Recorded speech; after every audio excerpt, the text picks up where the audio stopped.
सरस्वतीं व्यासं ततो जयमुदीरये। हे कृष्णा करुणा सिंधु दीनबंधु जगत्पते गोपेश गोपिका कांता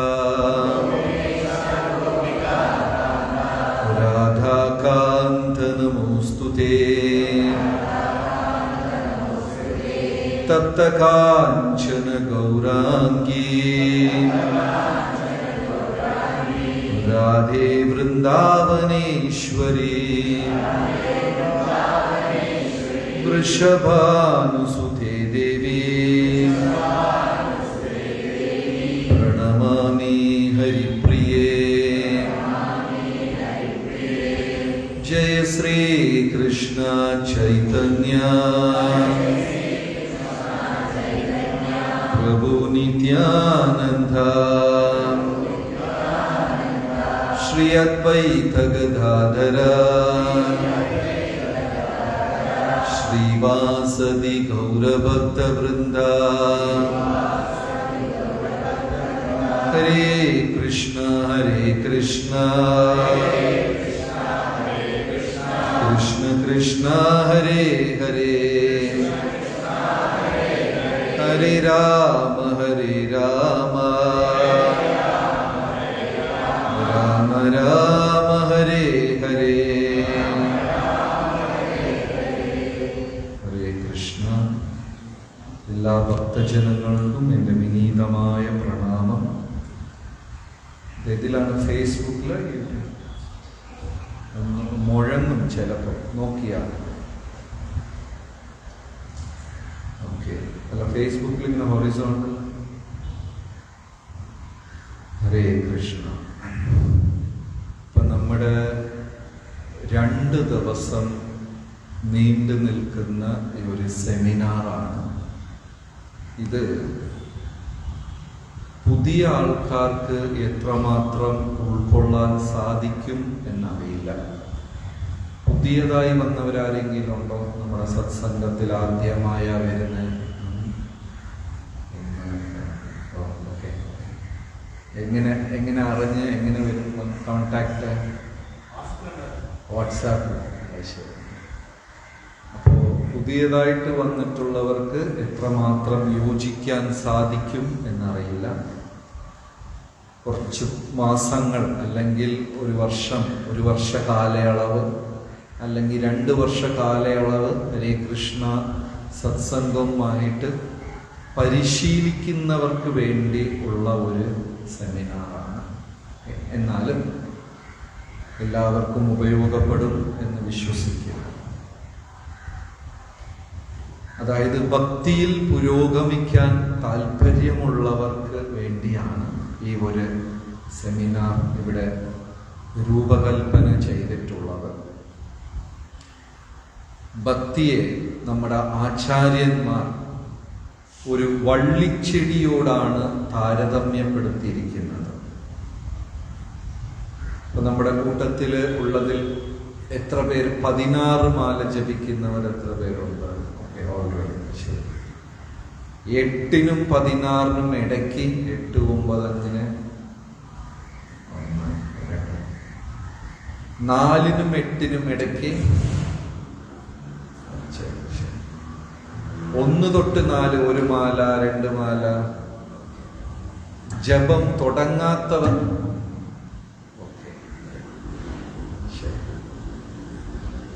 അപ്പോ ഈ സെമിനാറിന്റെ ടോപ്പിക് തന്നെ ഭക്തി ലത. ലത എന്ന് വെച്ചാല് വള്ളത്തിലുള്ള. ചില വ്യക്തികൾ ഭക്തി എന്ന് പറഞ്ഞു കഴിഞ്ഞാൽ അതൊരു സങ്കല്പമാണ്, ചിലരതിനെ ഒരു ഭാവമാണ്, അതൊരു ഫീലിംഗ്, അനുഭൂതിയാണ്. ഇങ്ങനെയൊക്കെ വിശദീകരിക്കാറുണ്ട്. പ്രഭുപാദർ അല്ലെങ്കിൽ പൂർവാചാര്യന്മാർ ഭക്തി എന്ന വാക്കിന് ഒരു വള്ളിച്ചെടിയെ വളർത്തുക, ലത, ഭക്തി ലത എന്ന് പറയാം. ലത എന്ന് പറയുമ്പോൾ വള്ളിച്ചെടി, ഒരു വള്ളിച്ചെടിയോടാണ് താരതമ്യപ്പെടുത്തിയിരിക്കുന്നത്. നല്ല കയ്യക്ഷരമുള്ള ആരെങ്കിലും ഉണ്ടോ?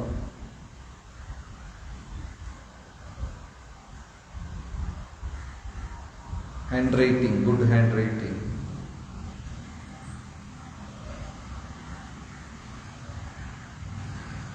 സോ ഒരു വള്ളിച്ചെടി വളരണമെങ്കിൽ എന്തൊക്കെ ആവശ്യമുണ്ട്? എന്തെല്ലാം ആവശ്യമുണ്ട്?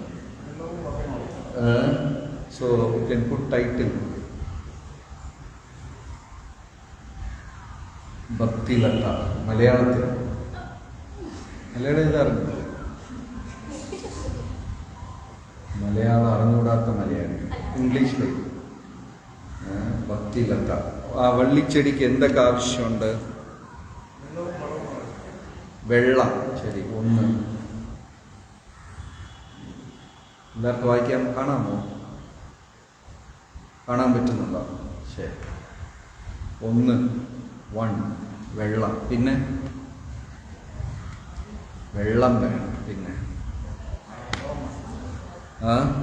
വളം, സോയിൽ, നല്ല മണ്ണും വളവും ഒക്കെ വേണം. പിന്നെന്ത് വേണം?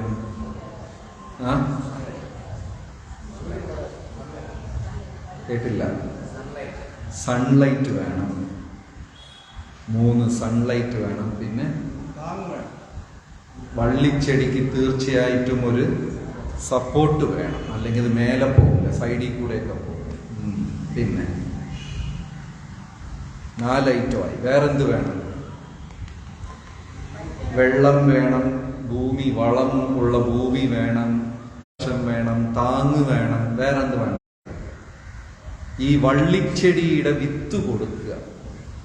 ഈ ചെടിയെ ഇനി സുരക്ഷിതമായി വളർത്തി ഈ വള്ളിച്ചെടി ഉയർന്ന് ഉയർന്ന് ഉയർന്ന് ഈ ഭൂമിയെ കടന്ന്, ഭൂമണ്ഡലത്തിനെ കടന്ന്, ഉപരിലോകങ്ങളെ കടന്ന്, ബ്രഹ്മാണ്ടത്തിന്റെ പുറത്ത് ചെന്ന് ഈശ്വരന്റെ തൃപ്പാദത്തിൽ ഈ വള്ളിച്ചെടി എത്തി അവിടെ പൂക്കൾ വരണം. എന്നാൽ അവന്റെ ജീവിതം വിജയകരമായി എന്ന് അർത്ഥം. ഭഗവാന്റെ തൃപ്പാദത്തിൽ, ഭഗവാൻ എവിടെയാ ഉള്ളത്? വൈകുണ്ഠത്തിൽ, ഗോലോകത്തിലുണ്ട്. ആ തൃപ്പാദത്തിൽ ഈ വള്ളിച്ചെടി എത്തി അവിടെ പൂക്കുകയും വേണം. ഇപ്പൊ നമ്മുടെ എല്ലാവരുടെ കയ്യിലും വിത്ത് കിട്ടിക്കഴിഞ്ഞു. ഓക്കെ, ശരി. അപ്പൊ ഇതിനെ എങ്ങനെ സുരക്ഷിതമായി വളർത്താം എന്നുള്ളതാണ് ഈ 2 ദിവസത്തെ ചർച്ചാ വിഷയം. അപ്പൊ ആദ്യത്തെ ടോപ്പിക് ഏതാണ്? ഈ 8ലും ഫസ്റ്റ് ടോപ്പിക് ഏതാണ്? ബീജം. ഇതാണ് ആദ്യത്തെ ടോപ്പിക്. ഓക്കെ, അതിൽ നമ്പർ 1 ഫസ്റ്റ് ടോപ്പിക് അതാണ് ഫസ്റ്റ്. Okay, thank you. ഇരുന്നോളൂ, ഇനി കുറച്ച് സമയമാവും. ആദ്യത്തെ വിഷയം ബീജം. ചൈതന്യ മഹാപ്രഭു അല്ലെങ്കിൽ ഗ്രന്ഥങ്ങൾ എന്താ പറയുന്നതെന്ന് വെച്ചാൽ, ബ്രഹ്മാണ്ഡ ഭ്രമിതേ ഗുണോ ഭാഗ്യവാൻ ജീവ ഗുരു കൃഷ്ണ പ്രസാദേഭായ ഭക്തി ലതാ ബീജം. ഇപ്പോ ഭഗവാൻ ഗീതയിൽ പറയുന്നു, 1000-ൽ ഒരാൾക്ക് മാത്രമേ എന്നെ അറിയാൻ സാധിക്കുള്ളൂ. അങ്ങനെ എന്നെ അറിഞ്ഞ 1000-ൽ ഒരാൾക്ക് മാത്രമേ എൻ്റെ അടുത്ത് വന്ന് ചേരാനും പറ്റുള്ളൂ. ഭഗവാനെ തിരിച്ചറിയുന്നത് തന്നെ വലിയ ഒരു ഭാഗ്യമാണ്. തിരിച്ചറിഞ്ഞതിന് ശേഷം ആ മാർഗത്തിൽ യാത്ര ചെയ്യുക എന്ന് പറയുന്നത് അതിനേക്കാളും വലിയ കാര്യം. ഈ ഭക്തിപ്രസ്ഥാനത്തിലും ഭക്തിമാർഗത്തിലും വരുന്നതിന് മുമ്പേ നമുക്കെല്ലാവർക്കും കൃഷ്ണനെ അറിയാം.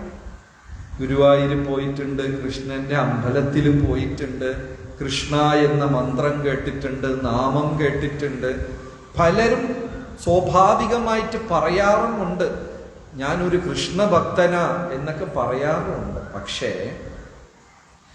അതിനും ഒരു സ്കൂളുണ്ട്. ഇപ്പൊ നിങ്ങളൊരു ഡോക്ടറെ അടുത്ത് പോകുന്നു, ഡോക്ടർ കുറേ മരുന്നും കാര്യങ്ങളും ചികിത്സയും എല്ലാം തന്നിട്ട് ഇനി 3 ദിവസത്തിൽ നിങ്ങൾക്ക് ശസ്ത്രക്രിയയാണ് എന്ന് പറയും, ഓപ്പറേഷനാണ്. സംഭവം എല്ലാം കാശൊക്കെ അടച്ച് എല്ലാം റെഡിയായി. പിന്നെയാണ് തിരിച്ചറിഞ്ഞത് ഈ ഡോക്ടർ ഒരു യൂണിവേഴ്സിറ്റിയിലും പോയി പഠിച്ച ആളല്ല. പഴയ മാർക്കറ്റിൽ നിന്ന് പുസ്തകം വാങ്ങിച്ച് വീട്ടിൽ ഇരുന്ന് പഠിച്ച് ഡോക്ടർ ആയതാണ്. അപ്പൊ ശസ്ത്രക്രിയക്ക് നമ്മൾ തയ്യാറാവോ? ആരെങ്കിലും പോവോ? ആരും പോവും. എന്തുകൊണ്ടാണ്? ചിലപ്പോൾ അദ്ദേഹം നന്നായിട്ട് പുസ്തകം വായിച്ചിട്ടുണ്ടാവുമായിരിക്കും. എന്നാലും നമുക്കൊരു ധൈര്യം വരുമോ? ഇല്ല. ഭക്തിയും അതുപോലെയാണ്. ഭക്തിയെ അങ്ങ് നിസ്സാരമായിട്ട് കാണാൻ പാടില്ല. ഭക്തിക്കും ഒരു സ്കൂളുണ്ട്. എങ്ങനെയാ പരിശീലിക്കുക? ചെയ്താലും അതിനെ ഭക്തി എന്ന് തെറ്റിദ്ധരിച്ചിരിക്കുക. അമ്പലത്തിൽ പോയി കണ്ണു നിറഞ്ഞു, അത് ചിലർ ഭക്തി എന്ന് വിചാരിച്ചിരിക്കുക. ഞാൻ 13 അമ്പലം ഇന്ന് മുഴുവനും ചുറ്റി തിരിച്ചു വന്നു, അത് ഭക്തി എന്ന് വിചാരിച്ചിരിക്കുക. ഞാൻ ഇന്ന് ഉപവസിച്ചു, അത് ഭക്തി എന്ന് വിചാരിക്കുക. അതെല്ലാം ഭക്തിയുടെ ചെറിയ ചെറിയ കണികകൾ മാത്രമേ ആകുന്നുള്ളൂ. ഭക്തി എന്താ? നമ്മളൊരു സർവകലാശാലയിൽ ചെന്ന് ഒരു വിഷയം എടുത്ത് ഗവേഷണം നടത്തി പഠിച്ച് പാസ്സായി ബിരുദ് നേടുന്നത് വരെ എന്തെല്ലാം ചെയ്യുമോ അതുപോലെ ഭക്തിയിൽ ചെയ്താൽ മാത്രമേ അവൻ യഥാർത്ഥ ആത്മീയവാദി. ബാക്കിയെല്ലാം വഴിപോക്കരാണ്. ബാക്കിയെല്ലാവരും ആരാണ്? വഴിപോക്കരാണ്. കടൽ തീരത്ത് നമുക്ക് ഒരുപാട് ആൾക്കാരെ കാണാം. കടൽ തീരത്ത് ബീച്ചിലിരുന്ന് കപ്പലണ്ടി കഴിക്കുന്നവരെ കണ്ടിട്ടുണ്ടോ?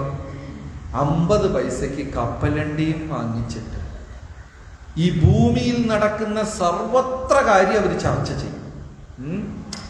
നരേന്ദ്രമോദി അങ്ങനെ ചെയ്തത് ശരിയായില്ല, പിണറായി വിജയൻ ഇങ്ങനെ ചെയ്തത് ശരിയായില്ല, എല്ലാരെയും വിമർശിക്കും. ഇവർ വിമർശിക്കുന്നത് കൊണ്ട് ഈ വ്യക്തികൾക്ക് എന്തെങ്കിലും ദോഷമുണ്ടോ? ഇല്ല. കപ്പലണ്ടി തീരുമ്പോൾ അവർ പൊടിയും തട്ടിക്കൊണ്ട് അങ്ങ് എണീറ്റ് പോകും. അവർക്ക് മുത്ത് കിട്ടോ? കടലിന്റെ ആഴത്തിലുള്ള മുത്ത് ഈ കപ്പലണ്ടിയും കഴിച്ച് വിമർശനം ചെയ്യുന്നവർക്ക് കിട്ടോ? ഇല്ല. ഇനി ചിലർ തിരമാലയെ നോക്കി അങ്ങോട്ട് ഓടും. ബീച്ചിൽ കണ്ടിട്ടുണ്ട്, തിരമാലയെ നോക്കി അങ്ങോട്ട് ഓടും. തിരമാല വരുമ്പോൾ അവർ തിരിച്ചിങ്ങ് ഓടി വരും. പിന്നെ അങ്ങോട്ട് ഓടും, പിന്നെ ഇങ്ങോട്ട് ഓടും, പിന്നെ കുറച്ച് അങ്ങോട്ട് പോകും. കണ്ടിട്ടുണ്ടോ അങ്ങനെ കുട്ടികൾ? ബീച്ചിൽ ഓടും, വേവ്സ് വരുമ്പോൾ തിരിച്ചങ്ങ് ഓടി വരും, പിന്നെയും ഓടും, തിരിച്ചു വരും. ഇവർക്ക് മുത്ത് കിട്ടോ? ഇല്ല. ശരി. വെള്ളത്തിൽ ഇറങ്ങി നീന്തി കളിച്ച് മണിക്കൂറുകൾ വെള്ളത്തിൽ അങ്ങോട്ട് മറ്റേ അതിന് എന്തൊക്കെയാ പറയുക, ഈ ബോർഡിലൊക്കെ പോകില്ലേ, സർഫിങ്, അവർക്ക് മുത്ത് കിട്ടോ? ഇല്ല. മുത്ത് ആർക്ക് കിട്ടും? ആർക്ക് കിട്ടും? അതിൻ്റെ ആഴത്തിൽ ചെന്ന് മുങ്ങുന്നവർക്ക് മാത്രമേ എന്ത് കിട്ടത്തുള്ളൂ? മുക്തി. ഭക്തിയും അതുപോലെ. ഈ ഒരു വിഷയത്തിൽ ആഴത്തിൽ ഇറങ്ങുന്ന ഒരാൾക്ക് മാത്രമേ എന്ത് കിട്ടുള്ളൂ? ആ മുക്തി കിട്ടുള്ളൂ. ചിലര് വഴിപോക്കരാ. അവിടെ വൈകുന്നേരം ചെന്നിരിക്കുമ്പോ ഭജനയൊക്കെ കണ്ട് അതല്ല ഒരു രസം, ഒരു സുഖം മനസ്സിൽ. ഓക്കെ, ഇവരാരാണ്? അവിടെ കപ്പലണ്ടി കഴിച്ചോണ്ട് കഥ പറയുന്നവരെ പോലെ. അവർക്ക് മുത്ത് കിട്ടില്ല. പിന്നെ ചില എന്താണ്, ഉത്സവമൊക്കെ ഞാൻ വരുമ്പോൾ പോകും, പിന്നെ അങ്ങനെ നിരന്തരം പോകാറില്ല. അതൊരു സീസണാണ്. 1 മാസം ജപത്തോട് ജപവും, പിന്നെ 3 മാസം ജപവും ഇല്ല. പിന്നെ പെട്ടെന്നൊരു ആവേശം വന്ന് രാവിലെ 4 മണിക്കൊക്കെ എണീറ്റിട്ട് ഒരേ ജപം, പിന്നെ 4 മാസം ഒരു അനക്കവും ഇല്ല. കടൽ തീരത്ത് അങ്ങോട്ട് ഓടും, ഒരു തിരമാല വരുമ്പോൾ പുറകോട്ട് വരും, വീണ്ടും അങ്ങോട്ട് ഓടും. ഇവർക്ക് മുത്ത് കിട്ടോ? അവർക്ക്. പിന്നെ വെള്ളത്തിലുണ്ട്, അവിടെ എല്ലാത്തിനും അവർ കാണും, പക്ഷേ ഭക്തിയുടെ ആഴത്തിൽ പോകുന്നില്ല. നേരായ ജപം, വായന, സേവനം അവിടെ ഉണ്ടാവും, ചുറ്റിപ്പറ്റിയൊക്കെ നടക്കും, പക്ഷെ ആഴത്തിൽ ഇറങ്ങുന്നില്ല. അവർക്കും മുത്ത് കിട്ടില്ല. ഭക്തിയുടെ ആഴത്തിൽ ഇറങ്ങുന്ന ഒരാൾക്ക് മാത്രമേ എന്ത് കിട്ടുള്ളൂ? ബ്രഹ്മാണ്ഡ ഭ്രമിതേ കോണോ ഭാഗ്യവാൻ ജീവ. ഈ 14 ലോകത്തിലും വച്ച് ഏറ്റവും ഭാഗ്യവാനായ ഒരു വ്യക്തിക്ക് മാത്രമേ ഗുരു കൃഷ്ണ പ്രസാദേപായ് ഭക്തിലതാ ബീജം, ഈ ഭക്തി എന്ന് പറയുന്ന ചെടിയുടെ ബീജം കിട്ടിയ ആൾക്കാരെല്ലാവരും ആരാണ്? ഭാഗ്യവാന്മാരാണ്. അതിനെ വളർത്തുന്നതും നശിപ്പിക്കുന്നതും അവനവന്റെ കയ്യിലാണ്. ഇപ്പൊ ഇവിടെ കൂടിയിരിക്കുന്ന ഈ 50 ഭക്തരും എത്ര പേർക്ക് ആ ബീജം വിത്ത് കിട്ടിയിട്ടുണ്ട്? ആർക്കൊക്കെ വിത്ത് കിട്ടിയിട്ടുണ്ട്? എല്ലാവർക്കും കിട്ടിയിട്ടുണ്ട്. ഇതിനെ വളർത്തുന്നതും നശിപ്പിക്കുന്നതും അവരവരെ. ഈ വിത്ത് ഗുരു കൃഷ്ണ പ്രസാദേപായ് ഭക്തിലതാ ബീജ. ആരുടെ കാരുണ്യം കൊണ്ടാണ് ഈ ബീജം കിട്ടുന്നത്? ഗുരുവിൻ്റെയും കൃഷ്ണന്റെയും കാരുണ്യം. ഞാൻ ആദ്യം പറഞ്ഞതുപോലെ 1000കണക്കിൽ ജനങ്ങളുണ്ടെങ്കിലും എന്തോ ഒരു പ്രത്യേകത, എന്തോ ഒരു യോഗ്യത, അല്ലെങ്കിൽ ഭഗവാനോ ഗുരുവിനോ ഇഷ്ടമായത് കൊണ്ട് നമുക്ക് ആ ബീജം ദൈവം തന്നു, നമ്മുടെ കയ്യിൽ തന്നു. ഗുരുവിൻ്റെ കാരുണ്യമില്ലെങ്കിൽ ഈ ബീജം, ഗുരുവിൻ്റെയും കൃഷ്ണന്റെയും കാരുണ്യമില്ലെങ്കിൽ ഈ ബീജം നമുക്ക് വളർത്താൻ സാധിക്കില്ല. എന്നാൽ അവരുടെ വാക്ക് കൃത്യമായി അനുസരിക്കുന്നത് കൊണ്ട് ഈ ബീജത്തിനെ വളർത്താനും സാധിക്കും. ഞാൻ പണ്ടേ പറഞ്ഞൊരു ഉദാഹരണമാണ്. ഒരു ഗുരു തീർത്ഥാടനത്തിന് പോകുന്ന നേരം ശിഷ്യനെ വിളിച്ച് പറഞ്ഞു, ഞാൻ തിരിച്ചു വരാൻ കുറച്ച് കാലമെടുക്കും, ഞാൻ വരുന്നത് വരെ നീ നല്ലോണം തുളസി സേവ ചെയ്യണം എന്ന് നിർദ്ദേശം കൊടുത്തു. ഇദ്ദേഹം തുളസിയെ പൂജിക്കാൻ തുടങ്ങി. ആര് തുളസിയെ പൂജിക്കാൻ? ശിഷ്യൻ തുളസിയെ പൂജിക്കാൻ. ദിവസം അതിനെ വലം വയ്ക്കും. കാരണം തുളസിയെ വലം വയ്ക്കുന്നത് മഹാഭാഗ്യമാണ്. യാനി കാനീച്ച പാപാനി ബ്രഹ്മഹത്യതി കാനീച്ച താനി താനി പ്രണശ്യന്തി പ്രദക്ഷിണേ പദേ പദേ. തുളസിയെ വീട്ടിൽ നമ്മൾ വെച്ച് 3 വട്ടം വലം വയ്ക്കുമ്പോൾ യാനി കാനീച്ച പാപാനി, എന്ത് പാപം ചെയ്തിരുന്നാലും, ബ്രഹ്മഹത്യതി കാനീച്ച, പാപങ്ങളിൽ വെച്ച് ശ്രേഷ്ഠമായ ഉയർന്ന പാപം എന്ന് പറയുന്നത് ബ്രഹ്മഹത്യാപാപം. ബ്രഹ്മഹത്യാപാപം എന്ന് വെച്ചാൽ അമ്മയെ കൊല്ലുക, സ്വന്തം അമ്മയെ കൊല്ലുക, പിന്നെ ബ്രാഹ്മണനെ, ഗുരുവിനെ കൊല്ലുക, പശുവിനെ കൊല്ലുക. ഈ പാപങ്ങളെ എന്ത് പാപം എന്ന് പറയുന്നത്? ബ്രഹ്മഹത്യാപാപം. അമ്മയെ ആരെങ്കിലും കൊല്ലു? ഇല്ല.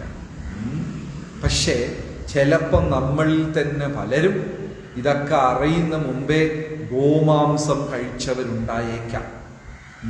ചിലപ്പോൾ ഈ കൂട്ടത്തിൽ തന്നെ കാണുമായിരിക്കും. അതെല്ലാം എന്ത് പാവമാണ്? ബ്രഹ്മഹത്യ. ബ്രാഹ്മണനെ കൊല്ലുക, ഗുരുവിനെ കൊല്ലുക, അമ്മയെ കൊല്ലുക. ഈ പാപത്തിൽ നിന്ന് രക്ഷപ്പെടാനേ സാധിക്കില്ല. എപ്പ രക്ഷപ്പെടാൻ സാധിക്കും? യാനി കാനീച്ച പാപാനി ബ്രഹ്മഹത്യതി കാനീച്ച താനി താനി പ്രണശ്യന്തി പ്രദക്ഷിണേ പദേ പദേ. തുളസിയെ പ്രദക്ഷിണം ചെയ്യുന്തോറും നമുക്ക് ഇതിന്ന് വരാൻ പറ്റും. അപ്പോ തുളസിയെ ശിഷ്യന്റെ അടുത്ത് പൂജിക്കാൻ ഏൽപ്പിച്ചിട്ട് അങ്ങ് ഗുരു പോയി. ഈ ശിഷ്യൻ കൃത്യമായ തുളസിയെ വലം വെക്കുന്നു, അതിന് ദീപാരാധന ചെയ്യുന്നു, നിവേദ്യങ്ങൾ സമർപ്പിക്കുന്നു, എല്ലാം ചെയ്യുന്നു. 1 വർഷം കഴിഞ്ഞ് ഗുരു തിരിച്ചു വന്നപ്പോ ഈ ശിഷ്യൻ ഓടിച്ചെന്ന് പറയാ, ഗുരുദേവ വന്ന് എൻ്റെ തുളസിയെ കാണുക, നല്ല ഇത് വളമിട്ടിട്ടുണ്ട്, അത് ചെയ്തിട്ടുണ്ട്, ഇത് ചെയ്തിട്ടുണ്ട്. ഗുരു വന്ന് നോക്കിയപ്പോ അതൊരു തുളസി ചെടിയല്ല, കാട്ടുചെടിയായിരുന്നു. ഏതോ ഒരു കാട്ടുചെടിയാണ് ഈ മനുഷ്യൻ തുളസി എന്ന് വിചാരിച്ച് 3 ദിവസം വലം വെക്കുകയും വെള്ളമൊഴിക്കുകയും പരിപാലിക്കുകയും ഒക്കെ ചെയ്തത്. ഇപ്പൊ ചോദ്യം, ആ ശിഷ്യന് ഭക്തി ഉണ്ടായോ? ഉണ്ടായി. ഉണ്ടായില്ലേ? ഉണ്ടായി. അയാൾ തുളസിയല്ലല്ലോ പൂജിച്ചു. പിന്നെങ്ങനെ ഭക്തി ഉണ്ടായി? ഗുരു കൃഷ്ണ പ്രസാദേ. ചെയ്ത കർമ്മം തെറ്റാണെങ്കിലും അദ്ദേഹം ഗുരുവിന്റെ നിർദ്ദേശം പാലിച്ചത് കൊണ്ട് ഭക്തി ഉണ്ടായി. അപ്പൊ ഫസ്റ്റ് കാര്യം നമ്മൾ വളരെ പ്രധാനം മനസ്സിലാക്കിക്കൊള്ളണം. ഈ ബീജമില്ലെങ്കിൽ ചെടിയേ വളരില്ല. വിത്തില്ലാതെ എവിടെ നിന്ന് ചെടി വളരാനാ? ഈ ബീജം നമുക്ക് കിട്ടുന്നത് ഗുരുവിൻ്റെയും കൃഷ്ണന്റെയും അനുഗ്രഹം കൊണ്ട് മാത്രമാണ് ഈ വിത്ത് നമുക്ക് കിട്ടുന്നത്. അതുകൊണ്ട് ഗുരുവിൻ്റെ വാക്കുകൾ പാലിക്കേണ്ടത് വളരെ വളരെ പ്രധാനമാണ്. രാമാനുജാചാര്യർ സമ്പ്രദായത്തില് ദാസരഥി എന്നൊരു മഹാഗുരു ഉണ്ടായിരുന്നു. ഈ സെമിനാറിന് വന്നവരാണെങ്കിൽ സ്ഥലമില്ലെങ്കിൽ ഇവിടെ ഫ്രണ്ടിൽ ചെയറൊക്കെ ഉണ്ട്, മുന്നിൽ വരാം. അല്ലെങ്കിൽ ഇവിടെ ഫ്രണ്ടിൽ ഇരിക്കാനുള്ള സ്ഥലമൊക്കെ ഉണ്ട്. തൊഴാൻ വന്നവരാണെങ്കിൽ ഇപ്പോൾ ദർശനാർത്ഥി ഓപ്പൺ സ്ക്രീൻ തുറന്നു, ഫ്രണ്ടിൽ ചെയറൊക്കെ ഉണ്ട്. എവിടെ നിർത്തി?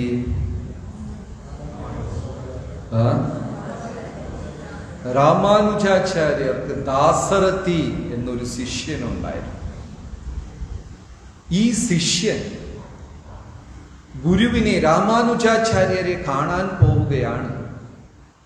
അപ്പൊ തന്നെ ഈ ദാസരഥിക്ക് അനേകം ശിഷ്യഗണങ്ങളുണ്ട്, ഒരുപാട് ശിഷ്യഗണങ്ങളുണ്ട്.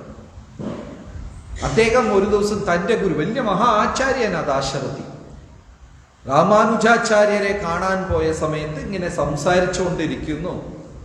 ആ സമയത്ത് ആട്ടുലൈ എന്ന് പറഞ്ഞ ഒരു സ്ത്രീ, ഒരു സാധാരണ സ്ത്രീ, രാമാനുജാചാര്യർ ചോദിച്ചു, ജപവും തപവും ഒക്കെ എങ്ങനെ പോകുന്നു?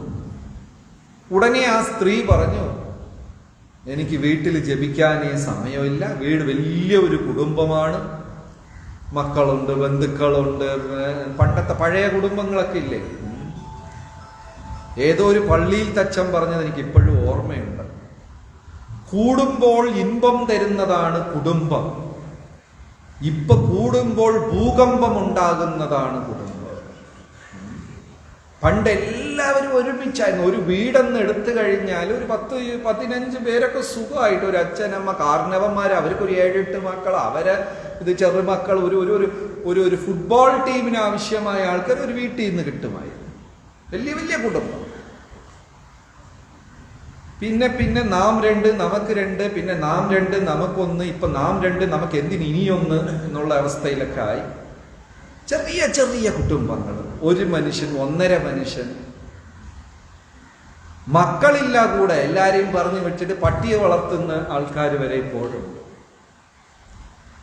പക്ഷേ പഴയ കുടുംബങ്ങൾ വലിയ കുടുംബമാണ്. ഈ ആട്ടുലൈ പറഞ്ഞു, വലിയ കുടുംബമാ, വീട്ടിലുള്ളവർക്ക് വെള്ളം ഇതെല്ലാം കൊടുത്ത് അവർക്ക് ആവശ്യം, എനിക്ക് ജപിക്കാനും ഇതിന് സമയമില്ല എന്നാണ് ആറ്റുലൈ പറഞ്ഞത്. അപ്പൊ ഉടനെ രാമാനുജാചാര്യർ വേറെ ഒന്നും ചിന്തിച്ചില്ല, ഈ മഹാ ആചാര്യനെ വിളിച്ചിട്ട് പറഞ്ഞു, ആരെ? ദാശരഥിയെ വിളിച്ചിട്ട് പറഞ്ഞു, ഈ വീട്ടിൽ ഈ സ്ത്രീക്ക് ചെന്നിട്ട് കുറച്ച് സഹായങ്ങൾ ചെയ്തു കൊടുക്കാൻ പറഞ്ഞു. ആ സ്ത്രീക്ക് വലിയ സന്തോഷമായി. കാശില്ലാതെ ഒരു ജോലിക്കാരനെ കെട്ടി വീട്ടിൽ കൊണ്ടുപോയി. കൂടെ കൊണ്ടുപോകുന്നത് ഒരു വലിയ ആചാര്യനാണ് എന്ന് അറിയുന്നില്ല. മത്താച്ചി ഇവിടെ ഫ്രണ്ടിലൊക്കെ ചേറുണ്ട്, എവിടെ സാൻഡ്വിച്ച് പോലെ അതിൻ്റെ ഇടയ്ക്ക് കൊടുക്കുന്നത്, ഇഷ്ടം പോലെ ചേർന്ന്. എവിടെ നിർത്തി? വീട്ടിൽ കൊണ്ടുപോയി ഉള്ള ജോലിയെല്ലാം നീ ഏൽപ്പിച്ചു.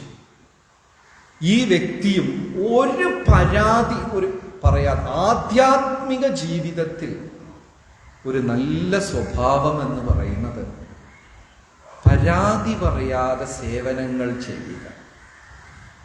നമ്മളിൽ എത്ര പേരുണ്ട് ലൈഫിൽ പരാതി പറയാതെ മുന്നോട്ട് പോകുന്നവർ? എത്ര പേരുണ്ട് പരാതിയേ ഇല്ലാതെ പോകും? ഇന്ന് മണി ഇപ്പൊ 7 ഇന്നത്തെ ദിവസം പരാതി പറഞ്ഞവർ എത്ര പേരുണ്ട്?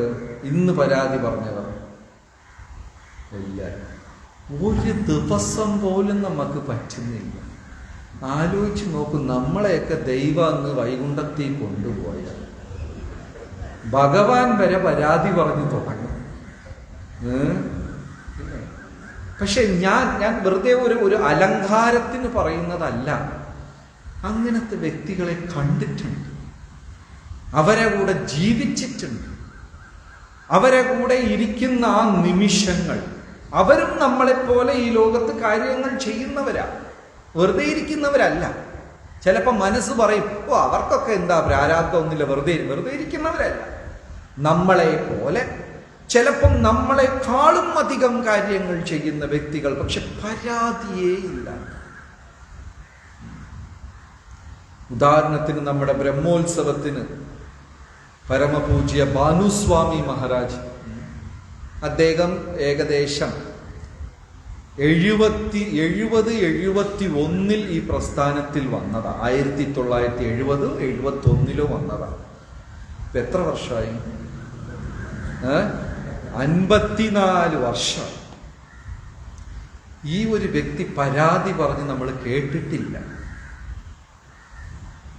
നമ്മള് ഭാഗവതത്തിൽ പ്രഥമ സ്കന്ധത്തിൽ ഒരു ശ്ലോകം, അഹൈതുകി അപ്രതിഹത യയാത്മാ സുപ്രസീദതി.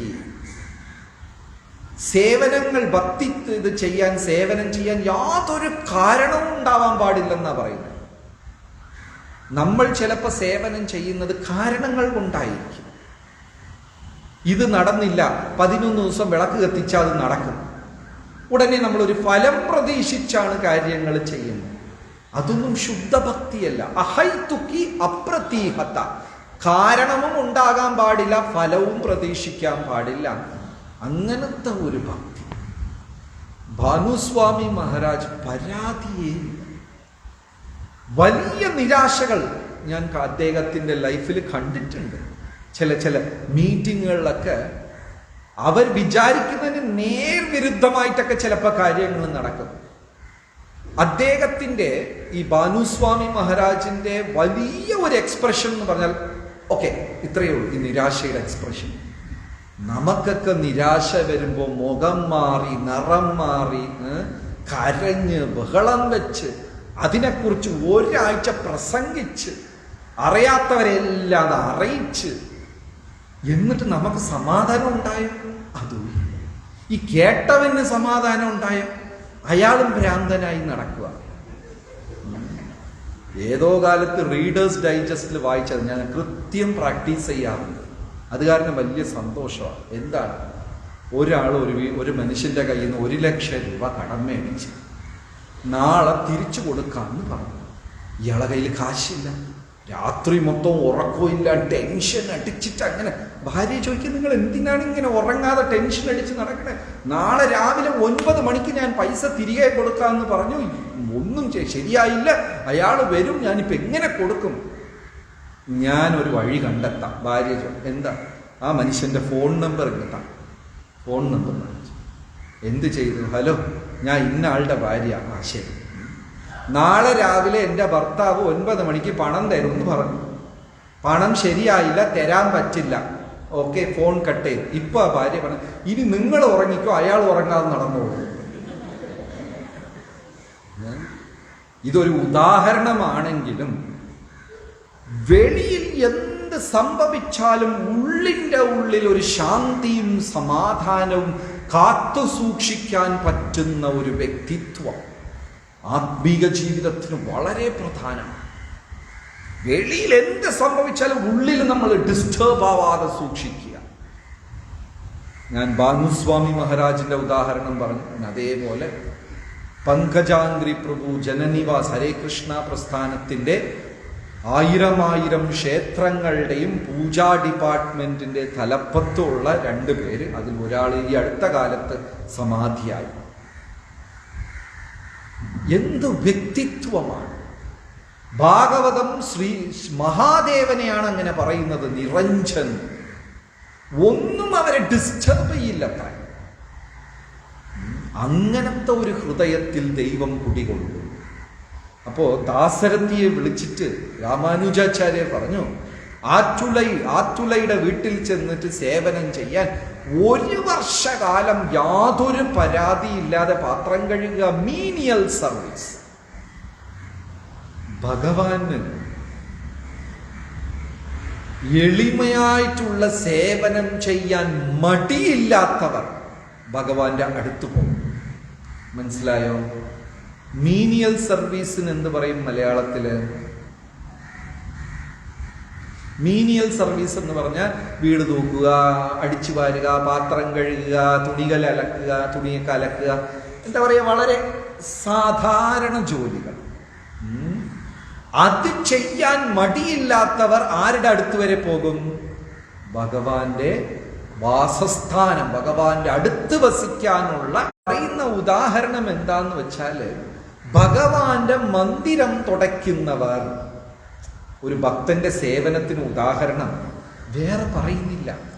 അമ്പലത്തിൽ രസീത് എഴുതുന്ന ആളുടെ പേര് പറയുന്നില്ല, അല്ലെങ്കിൽ അമ്പലത്തിന്റെ ഭരണാധികാരി, ഭാരവാഹി, അവരെ കുറിച്ച് പറയുന്നില്ല. ഭഗവാന് വന്നിട്ട് വേറെ എന്തെങ്കിലും പ്രധാന സേവനം ചെയ്യുന്നവരെ ഉദാഹരണമായി പറയുന്നില്ല. ആരെയാ ഉദാഹരണമായി പറയുന്നത്? പാത്രങ്ങൾ നിലം തുടയ്ക്കുന്നവരെയാ ഉദാഹരണമായി പറയുന്നത്. ശ്രീ കൃഷ്ണ ബലരാമ. അപ്പോ ഈ വിനയത്തോടുള്ള സേവനം ചെയ്യാൻ മടിക്കാത്തവർ ഭഗവാന്റെ അടുത്ത് വരെ പോകാൻ അവർക്ക് സാധിക്കും എന്നാ പറയുന്നത്. അപ്പോൾ ഇദ്ദേഹം 1 വർഷകാലം അവരെ വീട്ടിലിരുന്ന് സേവനങ്ങളൊക്കെ ചെയ്തുകൊണ്ടിരിക്കുക. 1 വർഷകാലം. ഒരു ദിവസം അവരെ വീട്ടില് ഒരു ആധ്യാത്മിക പരിപാടി നടക്കുന്നു, ഒരു സത്സംഗം നടക്കുന്നു, ഒരു പ്രഭാഷണം നടക്കുന്നു. അവിടെ ഏതോ ഒരു പ്രാസംഗികൻ വന്നിട്ട് ആധ്യാത്മിക പ്രഭാഷണം നടത്തിക്കൊണ്ടിരിക്കുക. അപ്പൊ ഇദ്ദേഹം പാത്രം കഴുകിക്കൊണ്ടേ, എന്താ പേര് ദാസരഥി പാത്രം കഴുകിക്കൊണ്ടേ ഇങ്ങനെ കരയും. കരഞ്ഞുകൊണ്ടിരുന്നപ്പോ ഈ ആറ്റുലൈ വിചാരിച്ചു, ഞാൻ ഈ ഒരുപാട് ജോലി ഏൽപ്പിച്ചത് കൊണ്ടാണോ ഈ മനുഷ്യൻ കരയുന്നത്? അപ്പൊ പറഞ്ഞു, കുഴപ്പമില്ല, വിഷമമാണെങ്കിൽ ബാക്കി വെച്ചേക്ക്, നാളെ കഴുകാമെന്ന് വരെ പറഞ്ഞു. അപ്പൊ ഈ വ്യക്തി പറഞ്ഞു, ഞാൻ അതിനു വേണ്ടി കരയുന്നതല്ല, ആ ആചാര്യൻ തെറ്റായ വിശദീകരണം തരുന്ന കൊണ്ട് ഞാൻ കരയുകയാണ്. ഉടനെ ഇത് ആചാര്യനും കേട്ടു. ഓ, അപ്പൊ എന്നെക്കാളും കൂടുതൽ അറിയാമെങ്കിൽ ഒന്ന് പറഞ്ഞോളെന്ന് പറഞ്ഞപ്പോ ഈ ദാസരഥി അങ്ങോട്ട് വിശദീകരണം കൊടുക്കാൻ തുടങ്ങി. ആ കേട്ടുകൊണ്ടിരുന്ന ആചാര്യന്റെ ശരീരമെല്ലാം നടുങ്ങി. കാരണം ഇത്രയും നിഗൂഢമായ പരമസത്യങ്ങളായി ഇദ്ദേഹം പറഞ്ഞുകൊണ്ടിരിക്കുന്നത്. അങ്ങ് ആരാണ് ഇത്ര മനോഹരമായി വിശദീകരിക്കുന്നു? അങ്ങയുടെ പേരെന്താണെന്നൊക്കെ ചോദിച്ചപ്പോഴേ ഇദ്ദേഹം പറയുന്നത്, ഞാൻ ദാസരഥി. ഓ, ദാസരഥിയാണ് അങ്ങ്? അങ്ങയെക്കുറിച്ച് ഒരുപാട് കേട്ടിട്ടുണ്ട്, അങ്ങ് മഹാ ആചാര്യനല്ലേ. ഈ വീട്ടിൽ എന്താ ചെയ്യുന്നത്? ഈ വീട്ടിൽ 1 വർഷമായിട്ട് അദ്ദേഹം പാത്രം തേച്ചുകൊണ്ടിരിക്കുക. ഇതും കൂടെ കേട്ടപ്പോ ആ സ്ത്രീ നിന്നങ്ങോട്ട് വിറയ്ക്കാൻ തുടങ്ങി. ഗുരുദേവൻ എന്താ ചെയ്തത്? ഇത്രയും വലിയ പണ്ഡിതനെ, ആചാര്യനാണോ എൻ്റെ വീട്ടിൽ ജോലിക്ക് അയച്ചത്? ആ സ്ത്രീ വീണ്ടും വീണ്ടും അദ്ദേഹത്തിന്റെ കാലിൽ വീണ് മാപ്പ് പറഞ്ഞു.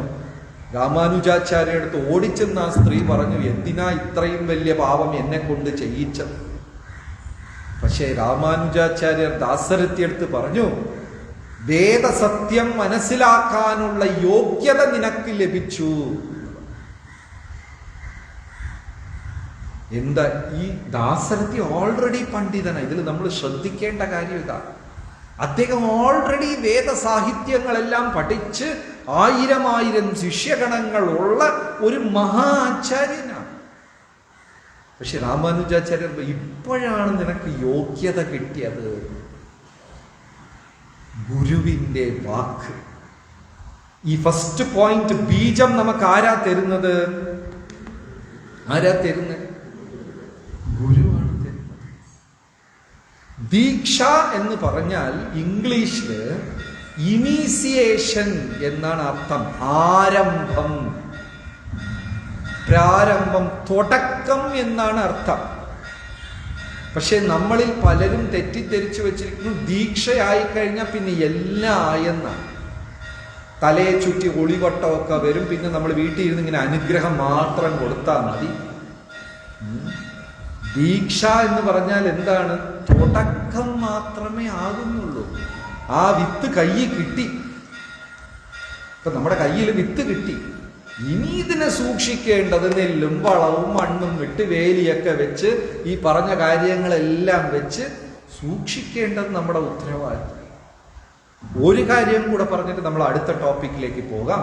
വളരെ ഒരു എന്താ അർത്ഥവത്തായ ഒരു കാര്യം. ഗിരിരാജ് മനഃപൂർവ്വം പൊട്ടിയ ചേർത്ത്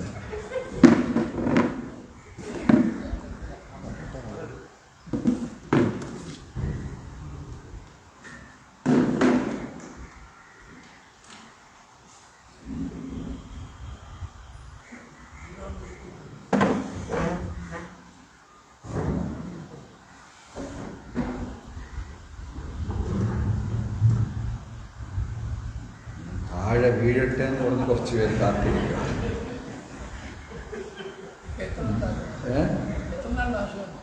ഒരുപാട് കാലത്ത് ആഗ്രഹമാണ്. അപ്പോ ഈ 5 പേരിൽ, പഞ്ചതത്വയിൽ 5 പേരിൽ ഒരു വ്യക്തിയുടെ ജീവിതത്തിൽ നിഗൂഢമായ ഒരു കാര്യം നടന്നിട്ടുണ്ട്. പഞ്ചതത്വയിൽ 5 പേര് ആരൊക്കെയാണ്? ശ്രീകൃഷ്ണ ചൈതന്യ, പ്രഭു നിത്യാനന്ദ, ശ്രീ അദ്വൈത, ഗദാധര, ശ്രീവാസ്. ഇതിൽ ഗദാധർ പണ്ഡിറ്റ് 5-ാമത്തത്, 4-ാമത്തത്. ഗദാധർ പണ്ഡിറ്റ് ആരാണ്? രാധാദേവി തന്നെ. ത്രേതായുഗത്തിൽ രാധാദേവി, കലിയുഗത്തിൽ അല്ലെങ്കിൽ ത്രേതായുഗം പറയാൻ പറ്റില്ല, പരമമൂർത്തിയായ രാധാദേവി കലിയുഗത്തിൽ ചൈതന്യ മഹാപ്രഭു വന്നപ്പോ, ഞാൻ സ്ത്രീയായിട്ട് വന്നാൽ ചൈതന്യ മഹാപ്രഭുയുടെ കൂടെ സഞ്ചരിക്കാൻ പറ്റില്ല. കാരണം രാധാകൃഷ്ണ ലീലയിൽ വൃന്ദാവനത്തിൽ വന്ന സമയത്ത് കൃഷ്ണ ഭഗവാനോട് എപ്പോഴും രാധാറാണിക്ക് സമയം കിട്ടിയില്ല. അതൊരു സ്ത്രീയായി വന്നത് കൊണ്ടാണ് എന്ന് വിചാരിച്ച് കലികാലത്തിൽ ചൈതന്യ മഹാപ്രഭു വന്നപ്പോ ഗദാധർ പണ്ഡിറ്റ് ആരായിട്ട് വന്നു? രാധാറാണി ആരായിട്ട് വന്നു? ഗദാധർ. അപ്പൊ ഗദാധർ പണ്ഡിറ്റ് ഒരു ദിവസം ദീക്ഷ എടുക്കണം എന്ന് ആഗ്രഹിച്ചു. അപ്പൊ അദ്ദേഹത്തിന്റെ ഫ്രണ്ട് മുരാരി ഗുപ്ത ഇവരെല്ലാം പറഞ്ഞു, പുണ്ടരീക വിദ്യാനിധി എടുത്ത് ചെന്ന് ദീക്ഷ എടുക്കണം. അദ്ദേഹം ഒരു മഹാപണ്ഡിതനാണ്, വലിയ ജമീന്ദാറാ, ധനാഠ്യനാണ്, വലിയ ഒരു വ്യക്തിയാണ്, എല്ലാം നാടറിയുന്ന ഒരു പ്രമാണിയായിരുന്നു അദ്ദേഹം. ആരാണ്? ഇവിടെ ആണെങ്കിലും ഇവിടെ അല്ല. പുണ്ടരീക വിദ്യാനിധി.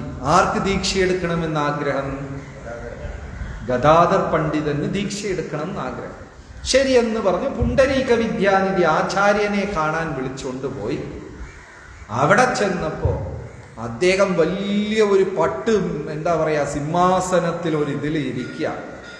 2 വശത്തും ജോലിക്കാരിൽ നിന്ന് ചാമരം വീശുന്നു. മുഴുവനും പട്ടുവസ്ത്രവും ധരിച്ച് വലിയ പ്രൗഢിയിലും ആഡംബരത്തിലും ധനാഠ്യനായി ആ ജമീന്ദാർ ജീവിക്കുന്നു. ഗദാധർ പണ്ഡിറ്റ് വിചാരിച്ചു, ഇദ്ദേഹത്തിൻ്റെ അടുത്താണോ ദീക്ഷയെടുക്കാൻ ഞാൻ വന്നത്? ഇദ്ദേഹത്തിന് ആധ്യാത്മികമായിട്ട് യാതൊരു ലക്ഷണവും കാണുന്നില്ലല്ലോ. ഇദ്ദേഹം ഒരു ബിസിനസ്മാൻ, കൃഷിക്കാരൻ, ജമീന്ദാർ എന്ന് പറഞ്ഞിട്ട് ദീക്ഷ എടുക്കാതെ അങ്ങ് തിരിച്ചു വന്നു. ഉടനെ വീണ്ടും ഭക്തജനങ്ങൾ പറഞ്ഞു, നിങ്ങൾ അങ്ങനെ കണ്ട ഉടനെ ആരെയും വിലയിരുത്തരുത്. നമ്മുടെ മനസ്സിന്റെ വലിയ ഒരു കുഴപ്പം എന്താന്ന് വെച്ചാല്, നമ്മൾക്ക് എല്ലാവരെയും ജഡ്ജ് ചെയ്യുന്ന ഒരു പ്രവണതയുണ്ട്, വിലയിരുത്തുന്ന ഒരു പ്രവണതയുണ്ട്. 1 2 സംഭാഷണം വെച്ച്, അനുഭവം വെച്ച്, അല്ലെങ്കിൽ കേട്ട കേൾവി വെച്ച് എല്ലാരെയും മനസ്സിൽ വിലയിരുത്തും. അത് തെറ്റാണ്. ചിലപ്പോ കണ്ണുകൾ നമ്മളെ വഞ്ചിക്കും, ചെവികൾ വഞ്ചിക്കും. അവരെ കൂടെ ജീവിതം അനുഭവത്തിൽ കൂടെ നമുക്ക് സത്യം അറിയാൻ പറ്റുള്ളൂ. ഒരാളെ കുറിച്ച് എന്തെങ്കിലും കേട്ടിട്ട് നമ്മൾ മനസ്സിൽ ഒരു ധാരണ ഉണ്ടാക്കും. ഈ ഗദാധർ പണ്ഡിറ്റിന് പുണ്ടരീക വിദ്യാനിധിയെ കുറിച്ച് ഒരു ധാരണ ഉണ്ടായി. ഇദ്ദേഹം ലൗകികവാദിയാണെന്ന ധാരണ ഉണ്ടായി. വീണ്ടും ഭക്തന്മാര് പറഞ്ഞു, അതൊന്നും ശരിയല്ല, അങ്ങ് ചെന്നിട്ട് ഭഗവാനെ കുറിച്ച് പാടുക എന്ന് പറഞ്ഞപ്പോ ഗദാധർ പണ്ഡിറ്റ് ഒരിക്കൽ കൂടെ അവിടെ ചെന്നിട്ട് ഭാഗവതത്തിൽ ഒരു ശ്ലോകം അവർ ഉദ്ധരിച്ചു. ഭാഗവത ശ്ലോകം കേട്ടപാട് അദ്ദേഹം ഭക്തിയിൽ ഉന്മത്തനായി നിലത്ത് കിടന്ന് ഉരുളുകയും 2 കൈയും ആകാശത്തിൽ തൂക്കി കൃഷ്ണ കൃഷ്ണ എന്ന് കരയുകയും കണ്ണിലിരുന്ന് കണ്ണീരിങ്ങനെ ധാരധാരയായി ഒഴുകുകയും ഭ്രാന്തനെ പോലെ തൻ്റെ വസ്ത്രമെല്ലാം കീറിക്കൊണ്ട് വേറെ ഒരു ഉന്മത്ത അവസ്ഥയിൽ അദ്ദേഹം എത്തി. നമുക്ക് എത്ര പേർക്കാണ് ജപിക്കുമ്പോൾ കണ്ണിൽ നിന്ന് ഇങ്ങനെ വെള്ളം വരുന്നത്, നിർത്താൻ ശ്രമിച്ചിട്ട് നിർത്താൻ പറ്റുന്നില്ല, രോമാഞ്ചമുണ്ടാകുന്നത്. ഇനി ബ്രേക്ക്ഫാസ്റ്റും വേണ്ട, ഒന്നും വേണ്ട, കൃഷ്ണൻ മാത്രം മതി. ഇങ്ങനത്തെ അനുഭൂതിയൊക്കെ എത്ര പേർക്ക് ഉണ്ടാവാറുണ്ട്? ഇന്നും ഉറങ്ങി ഉഴപ്പി അങ്ങനെയൊക്കെ ജപിക്കുന്നവരാണ് നമ്മൾ. അപ്പോ ഗദാധർ പണ്ഡിറ്റിന് മനസ്സിലായി ഇദ്ദേഹം ഒരു സാധാരണ വ്യക്തിയല്ല എന്ന് മനസ്സിലായി. അത് കഴിഞ്ഞ് ദീക്ഷ എടുത്തു. ദീക്ഷ എടുത്തപ്പോൾ ഗദാധർ പണ്ഡിറ്റിന് പുണ്ടരീക വിദ്യാനിധി മന്ത്രം കൊടുക്കുകയും ചെയ്തു. വലിയൊരു മന്ത്രമായിരുന്നു. വീട്ടിൽ വന്നപ്പോൾ അദ്ദേഹത്തിന് മന്ത്രം മറന്നുപോയി. ഗദാധർ പണ്ഡിറ്റിന് മന്ത്രം മറന്നുപോയി. ചൈതന്യ മഹാപ്രഭു എടുത്ത് ചെന്ന് ചോദിച്ചു, എനിക്ക് മന്ത്രം മറന്നുപോയി, പറഞ്ഞു തരിക. ചൈതന്യ മഹാപ്രഭു ആരാണ്? കൃഷ്ണ ഭഗവാൻ തന്നെയാണ്. പക്ഷെ ചൈതന്യ മഹാപ്രഭു മന്ത്രം തന്നില്ല. മഹാപ്രഭു പറഞ്ഞു, എനിക്കറിയാം, പക്ഷേ ഞാൻ പറയില്ല. നീ ഒന്നും കൂടെ ചെന്ന് ആ പുണ്ടരീക വിദ്യാനിധിയെ സമീപിച്ചിട്ട് മാപ്പ് പറഞ്ഞു ഒന്നും കൂടെ പോയി കേട്ടിട്ട് വാ എന്ന് പറഞ്ഞു. എന്തുകൊണ്ട് ഭഗവാൻ അത് പറഞ്ഞു കൊടുത്തില്ല? ഭഗവാന് വേണമെങ്കിൽ പറഞ്ഞു കൊടുക്കായിരുന്നു. എന്തുകൊണ്ട് പറഞ്ഞു കൊടുത്തില്ല? ആ ഗുരുമുഖത്തിലിരുന്ന് തന്നെ സ്വീകരിക്കണം. ഇപ്പോ ഗീതയിൽ ഒരു ശ്ലോകം, അഹം ബീജ പ്രതപിത. അർജുന, ഈ പ്രപഞ്ചത്തിലുള്ള സർവജീവജാലങ്ങളുടെയും വിത്തിട്ട പിത, പരമപിത, മാതാ ദാതാ പിതാമഹ വേദ്യം പവിത്രം ഓംകാര, എല്ലാം ഞാനാണെന്ന് ഭഗവാൻ പറയുന്നു. അപ്പൊ അങ്ങനെ ഉള്ളപ്പോ ഭഗവാൻ ഓരോ വീട്ടുകളിലും കുട്ടികളെ അയക്കാമല്ലോ. എന്നാലും അച്ഛൻ അമ്മ എന്ന ഒരു പ്രക്രിയ ഇല്ലാതെ ഭൂമിയിൽ കുട്ടികൾ വരുമോ? ഭഗവാൻ അയക്കാൻ സാധിക്കില്ലേ? സാധിക്കും. എന്നാലും ഭഗവാൻ ചെയ്യത്തില്ല. ഗുരു ഇല്ലാതെ എന്തുണ്ടാവില്ല? ആ ഭക്തി എന്ന ചെടി വളരും. ഇപ്പൊ നമ്മൾ ഓൾറെഡി ചിലർ വിചാരിക്കും എനിക്ക് ഗുരു ഇല്ലല്ലോ. അങ്ങനെയല്ല. നമ്മൾ എല്ലാവരും ഇപ്പൊ അറിഞ്ഞോ അറിയാതെയോ ശ്രീല പ്രഭുപാദറിനെ പരമഗുരുവായി അംഗീകരിച്ചിരിക്കുക. കാരണം ആരുടെ പുസ്തകമാണ് നമ്മൾ വായിക്കുന്നത്? ഈ കേൾക്കുന്ന അറിവും നമ്മൾ പരിശീലിക്കുന്നത് എല്ലാം ആരുടെ ജ്ഞാനമാണ്? ഇപ്പൊ നമ്മൾ നേരിട്ടോ അല്ലാതെയോ പ്രഭുപാദറെ എന്താണ് പരമശിക്ഷാ ഗുരുവായി അംഗീകരിച്ചു കഴിഞ്ഞു. പക്ഷെ എന്നാലും നമുക്ക് യഥാർത്ഥത്തിൽ ദീക്ഷ കൊടുക്കാനും ഒരു ഗുരു വേണം. സോ ഫസ്റ്റ് പോയിന്റ് എന്താണ്?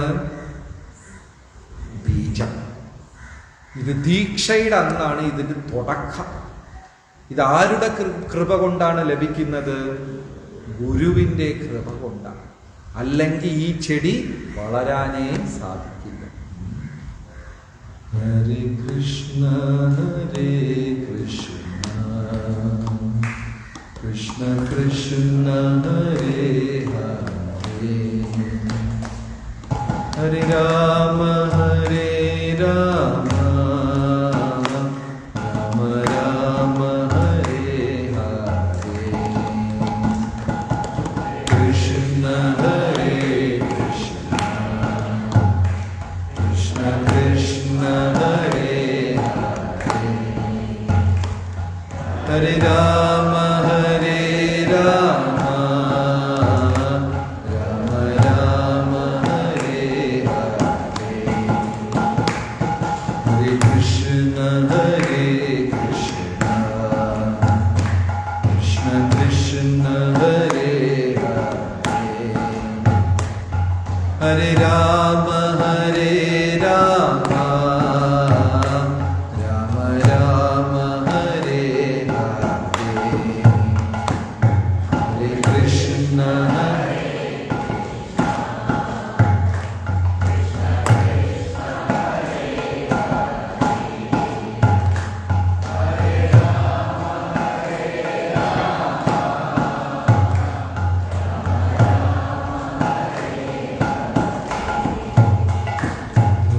കൃഷ്ണ ഹരേ കൃഷ്ണ കൃഷ്ണ കൃഷ്ണ ഹരേ ഹരേ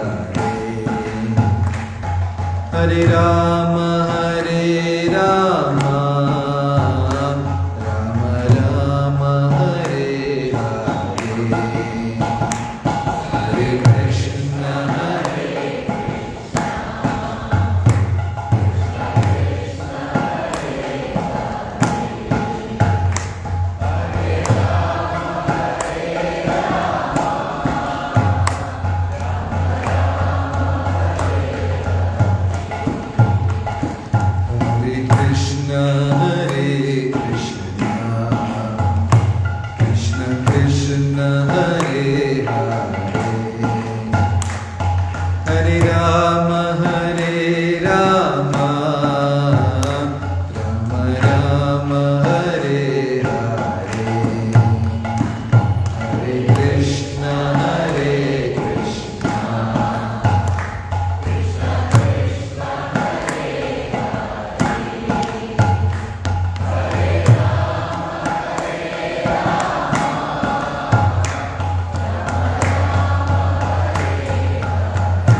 Hare Ram, Hare Ram, Ram Ram, Hare Hare, Hare Krishna.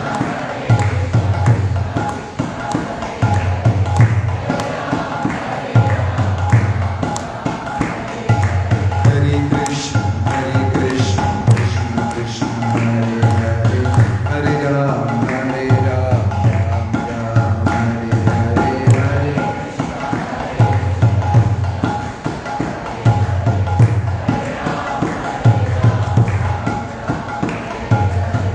Hare Krishna, Hare Krishna, Krishna Krishna, Hare Hare, Hare Ram, Hare Ram, Ram Ram, Hare Hare.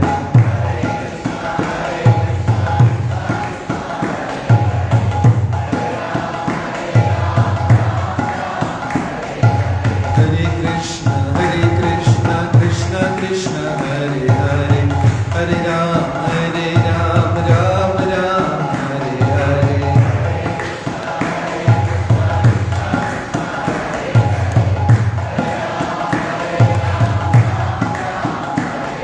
Hare Krishna, Hare Krishna, Krishna Krishna, Hare Hare, Hare Ram, Hare Ram, Ram Ram, Hare Hare.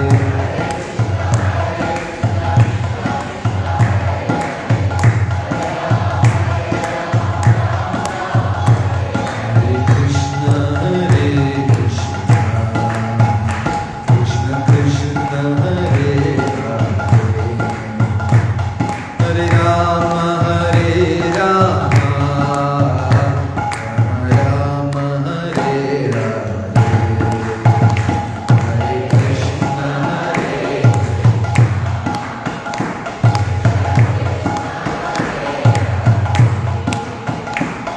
Hare Rama, Hare Rama, Rama Rama, Hare ഹരേ കൃഷ്ണ. രണ്ടാമത്തെ വിഷയം സൂര്യപ്രകാശം. ശരി, സൂര്യപ്രകാശം എന്ന് പറയുമ്പോൾ ഭക്തിയിൽ ഏത് ഗുണത്തോടാണ് compare ചെയ്യുന്നത്? സൂര്യപ്രകാശം സത്വഗുണം ഇല്ല. ചെടി വളരാൻ സൂര്യപ്രകാശം അനിവാര്യമാണ്. അപ്പൊ ഈ ഭക്തി ചെടി എന്ന് പറയുമ്പോൾ സൂര്യപ്രകാശത്തിന് ഏത് ഗുണത്തോടാണ് താരതമ്യപ്പെടുത്തുന്നത്? വെള്ളത്തിന് ഏതിനോടാ താരതമ്യപ്പെടുത്തുന്നത്? ശ്രവണം, കീർത്തനം. സൂര്യപ്രകാശത്തിന് ഗസ് ചെയ്യും, കുഴപ്പമില്ല, തെറ്റിയാലൊന്നും പ്രശ്നമില്ല.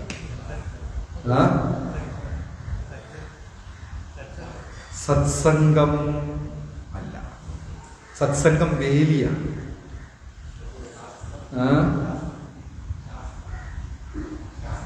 ശാസ്ത്രം ഫൗണ്ടേഷൻ അതല്ല. സൂര്യപ്രകാശം വിശാലമായി എല്ലാവർക്കും വ്യത്യാസമില്ലാതെ, ഭക്തൻ അഭക്തൻ, പുണ്യം ചെയ്തവൻ ചെയ്യാത്തവൻ, എല്ലാവർക്കും ജ്ഞാനവും അല്ല. അടുത്തടുത്തെത്തി. പ്രസാദം അല്ല, പരമാത്മാവോ? കുറച്ച് അടുത്തെത്തി. പിന്നെ കേട്ടെ, കരുണ, മർസി, ഭഗവാന്റെ കാരുണ്യം.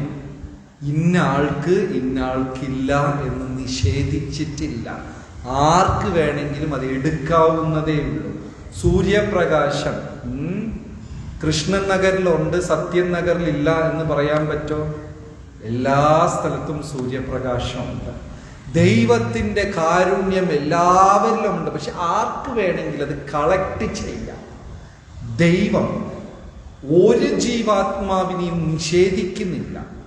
കൃഷ്ണ ഭഗവാൻ 9 ലക്ഷം പശുക്കിടാവിനെ കൊണ്ടാണ് ദിവസം മേയ്ക്കാൻ പോകുന്നത്.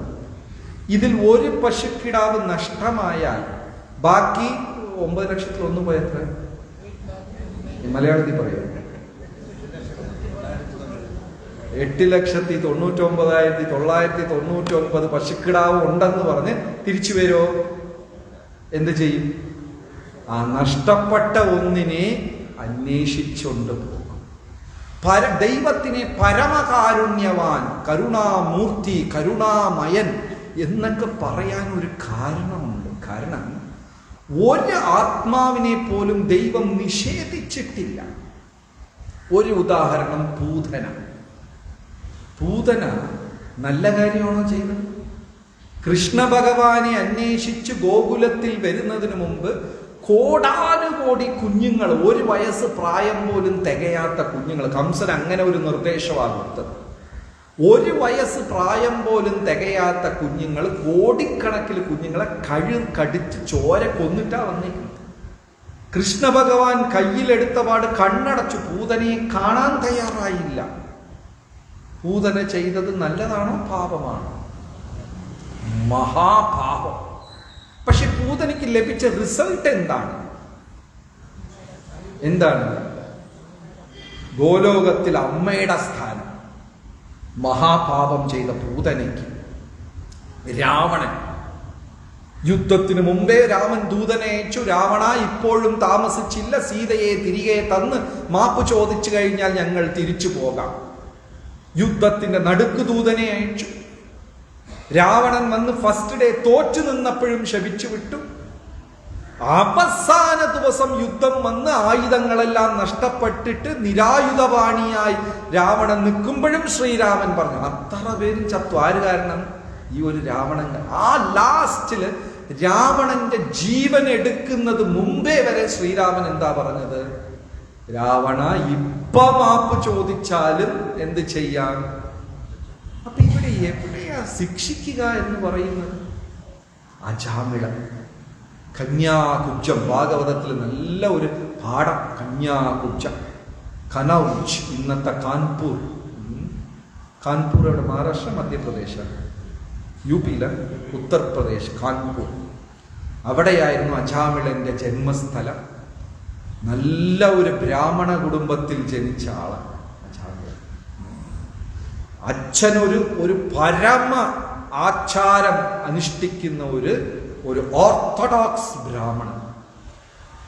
പൂജയ്ക്ക് യജ്ഞം, മന്ത്രം ഇതെല്ലാം ചെയ്യാൻ വേണ്ടി കാട്ടിൽ വന്നിട്ട് ദ്രവ്യങ്ങൾ ശേഖരിക്കാൻ പോയ ആള്. അവിടെ ഒരു ശൂദ്രനും ശൂദ്രാണിയും സംഘം ചെയ്യും, ഒരു താഴ്ന്ന കുലത്തിലുള്ള ഒരു ആണും പെണ്ണും സംഘം ചെയ്യുന്നത് കണ്ടു. അത് മനസ്സിൽ ആ നിമിഷം പതിഞ്ഞതല്ല. ഈ ദ്രവ്യങ്ങളെല്ലാം ശേഖരിച്ച് തിരിച്ച് രാത്രി വീട്ടിൽ പോകുമ്പോൾ രാവിലെ കണ്ടത് മനസ്സിൽ ഓടാൻ തുടങ്ങി. വളരെ ശ്രദ്ധയായി. ഏതാണോ അധികം കേൾക്കുന്നത്, ഏതാണോ അധികം കാണുന്നത്, ഇത് 2 വിഷയം നമ്മുടെ ബോധമണ്ഡലത്തിനെ നിറയ്ക്കും. ഒരു ദിവസം നമ്മൾ ചെവി എന്തിനാണോ, ഏത് കർമ്മത്തിനാണോ അധികം ചെവി ഉപയോഗിക്കുന്നത്, ഒരു ദിവസം നമ്മുടെ കണ്ണുകൾ ഏത് കർമ്മത്തിനാണോ അധികം ഉപയോഗിക്കുന്നത്, അത് ബാധിക്കില്ല. ഞാൻ ഒറ്റപ്പെടുമ്പോൾ ഇത് ബാധിക്കും. അതുകൊണ്ടാ സംഘത്തിൽ ഇരിക്കണം എന്ന് പറയുന്നത്. കൂട്ടത്തിൽ ജപിക്കുമ്പോൾ എല്ലാവരും ജപിക്കും, നമുക്ക് നന്നായിട്ട് ജപിക്കണം എന്ന് തോന്നൽ വരും. ഒറ്റയ്ക്കിരുന്ന് ജപിക്കുമ്പോൾ ആ തോന്നൽ വരില്ല. ഇപ്പൊ ഇതെവിടെ നമ്മളൊരു 50 പേർ കൂട്ടത്തിയിരിക്കും. ഇപ്പൊ നിങ്ങൾക്ക് ആർക്കെങ്കിലും ഇനി ഒരാളെ കുറിച്ച് മോശമായിട്ട് പരദൂഷണം പറയണം, അടിക്കണം, അവന്റെ പൈസ മോഷ്ടിക്കണം, അവനെ കുറിച്ച് എന്തെങ്കിലും ഒരു തോന്നൽ വന്നോ? ഇല്ല. പക്ഷെ ഈ തോന്നൽ നമുക്ക് വേറെ സമയങ്ങളിൽ വരും, ഇല്ലേ? ഭക്തജന സംഘത്തിൽ ഇരിക്കുമ്പോ മായ പോലും നമ്മളെ ആക്രമിക്കില്ല, ഒന്ന് പതുക്കെ വരൂ. അപ്പൊ ഈ അജാമിളൻ കണ്ടു, ആ നിമിഷം മറന്നു. പക്ഷെ എല്ലാം ശേഖരിച്ച് സന്ധ്യ കാമക്രോധാദികൾക്ക് കൂട്ടുനിൽക്കുന്ന സമയമാണ്. തിരിച്ചു പോകുമ്പോൾ ഈ രാവിലെ കണ്ടത് മനസ്സിൽ ഇങ്ങനെ വീണ്ടും വീണ്ടും വീണ്ടും റീപ്ലേ ആയിട്ട് ഈ അജാമിളൻ എന്ത് ചെയ്തു? ഈ ദ്രവ്യങ്ങളുമായിട്ട് വീട്ടിൽ പോണവൻ ആ വേശ്യ സ്ത്രീ, ആ ശൂദ്രാനിയെ അന്വേഷിച്ചു പോയി. വീട്ടിൽ പോണ്ട ആളാ.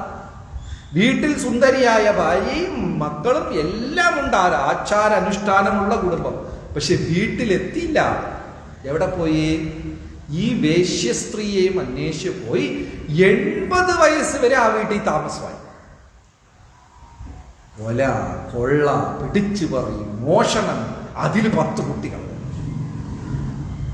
നോക്കിക്കോളൂ, ഒരു നിമിഷത്തെ സംഘമാണ്. ആരുമായിട്ട് നമ്മൾ കൂടുന്നു എന്നുള്ളത് വളരെ അത്യാവശ്യം. ഈ പാപിയായ അജാമിളൻ ഇന്ന് പോലും ഈ കഥ കേട്ട നാട്ടുകാർ അങ്ങനെ ഒരുത്തിനെ തല്ലും. നല്ല ഭാര്യ മക്കളൊക്കെ കൊണ്ട് എല്ലാം വിട്ടിട്ട് ഒരു വേശ്യ സ്ത്രീയുടെ വീട്ടിൽ പോയി ഒരു പുരുഷൻ കിടക്കാന്ന് പറഞ്ഞാൽ നാട്ടുകാർ കയ്യെ കിട്ടിയ എന്ത് ചെയ്യും? തല്ലും. അപ്പൊ 5000-10,000 വർഷങ്ങൾക്ക് മുമ്പുള്ള കഥയായി. ഈ അജാമിളനെ വിഷ്ണുദൂതന്മാരെ അയച്ച് യമദൂതന്മാരുടെ പിടിയിലിരുന്ന് അജാമിളനെ രക്ഷിച്ച് ഹരിദ്വാറിൽ കൊണ്ടുപോയി നാമം ജപിപ്പിച്ച് മോക്ഷവും കൊടുത്തങ്ങ് വിട്ടു. എന്ത് നല്ലതായാണ് ചെയ്തത്. ഇങ്ങനെ പറയാൻ തുടങ്ങിക്കഴിഞ്ഞാൽ പുരാണങ്ങളിൽ അനേകം ഉദാഹരണം. ദൈവം ഇന്ന് വരെ ഒരു ജീവനെയും വെറുത്തിട്ടില്ല. അർജുനന്റെ കൂടെ ഭഗവാൻ നിൽക്കുമെങ്കിലും ദുര്യോധനനെ ഉപേക്ഷിച്ചില്ല. തന്റെ നാരായണ സൈന്യമാണ് ദുര്യോധനന് കൊടുത്തത്. വെറുതെ വിട്ടോ? അർജുനന്റെ കൂടെ നിന്നുവെങ്കിലും ആ തന്റെ സ്വന്തം ആർമിയാണ് ആർക്ക് കൊടുത്തത്? ദുര്യോധനൻ. അതുകൊണ്ടാ ഭഗവാനെ പരമകാരുണ്യവാൻ എന്ന് പറയുന്നത്. ഇത് പറയാൻ കാരണം ഭക്തിയിൽ ഇത് രണ്ടാമത്തെ കാര്യമാണ്, സൂര്യപ്രകാശം. എല്ലാവരും മെർസിഫുൾ. ഒരു ഭക്തൻ ദീക്ഷ ഇതിന് കറക്റ്റ് മലയാള വാക്കുണ്ടോ എന്ന് എനിക്ക് അറിഞ്ഞുകൂടാ. ഒരു ഭക്തൻ ദീക്ഷ എടുക്കുമ്പോൾ നമ്മുടെ പരമ്പരയിൽ അദ്ദേഹത്തിന് ഒരു ടൈറ്റിൽ കൊടുക്കും. എന്താണ്? ദാസ്. അത് പേരിന്റെ കൂടെ. അതിന് മുമ്പേ ശ്രീമാൻ, ശ്രീമതി, ബഹുമാനപ്പെട്ട, ആദരണീയനായ എന്ന് പറയുന്നതിന് പോലെ ഇസ്കോണിൽ എന്താ പറയാ, അല്ലെങ്കിൽ ഭക്തി പ്രസ്ഥാനത്തിൽ എന്താ പറയാ? His grace. പക്ഷെ ഇതിന് മലയാളത്തിൽ നമ്മൾ കറക്റ്റ് ട്രാൻസ്ലേറ്റ് ചെയ്തിട്ടുണ്ടോ എന്നറിയില്ല. ഗ്രേഷ്യസ്, ദയാലു, പരമകാരുണ്യവാൻ. ഒരു ജീവാത്മാവിന്റെ ഹൃദയത്തിൽ ദൈവം കുടികൊള്ളണമെങ്കിൽ ഒരു ജീവനോടും അയാൾക്കൊരു ഈർഷ്യത, ഒരു നിരാശ, ഒരു ഇത് ഉണ്ടാകാൻ പാടില്ല. ഉണ്ടായാൽ ദൈവം അവിടെ കുടികൊള്ളത്തില്ല. ഭഗവാൻ എങ്ങനെയാണോ മഹാപാപികൾ പാപത്തിനെ വെറുക്കുക, എന്തിനെ വെറുക്കരുത്? അതല്ലേ ബൈബിളിൽ പറഞ്ഞു. ഇത് ഭാഗവതത്തിലും പറയും. ഭാഗവതത്തിൽ ഭഗവാൻ കാണിച്ചു കൊടുത്തു. രാവണനെ ഉപേക്ഷിച്ചോ? ഇല്ല. അജാമിളനെ ഉപേക്ഷിച്ചോ? ഇല്ല. ഇനിയൊരു ഉദാഹരണം ഞാൻ ആരുടെയാ പറഞ്ഞു? രാവണൻ. പൂതനെ ഉപേക്ഷിച്ചോ? ഇല്ല. പ്രഹ്ലാദന് അച്ഛൻ കയ്യിൽ വിഷം കൊടുത്തിരിക്കുകയാണ്. ഒരു ദിവസം മലയുടെ മണ്ടയിൽ നിന്ന് താഴെ ഒരു സിംഹത്തിന്റെ വായി കൊണ്ടുപോയി ഒരു വിഷം കൊടുക്കും. എന്തെല്ലാം രീതിയിൽ പ്രഹ്ലാദനെ കൊല്ലാൻ ശ്രമിച്ചു.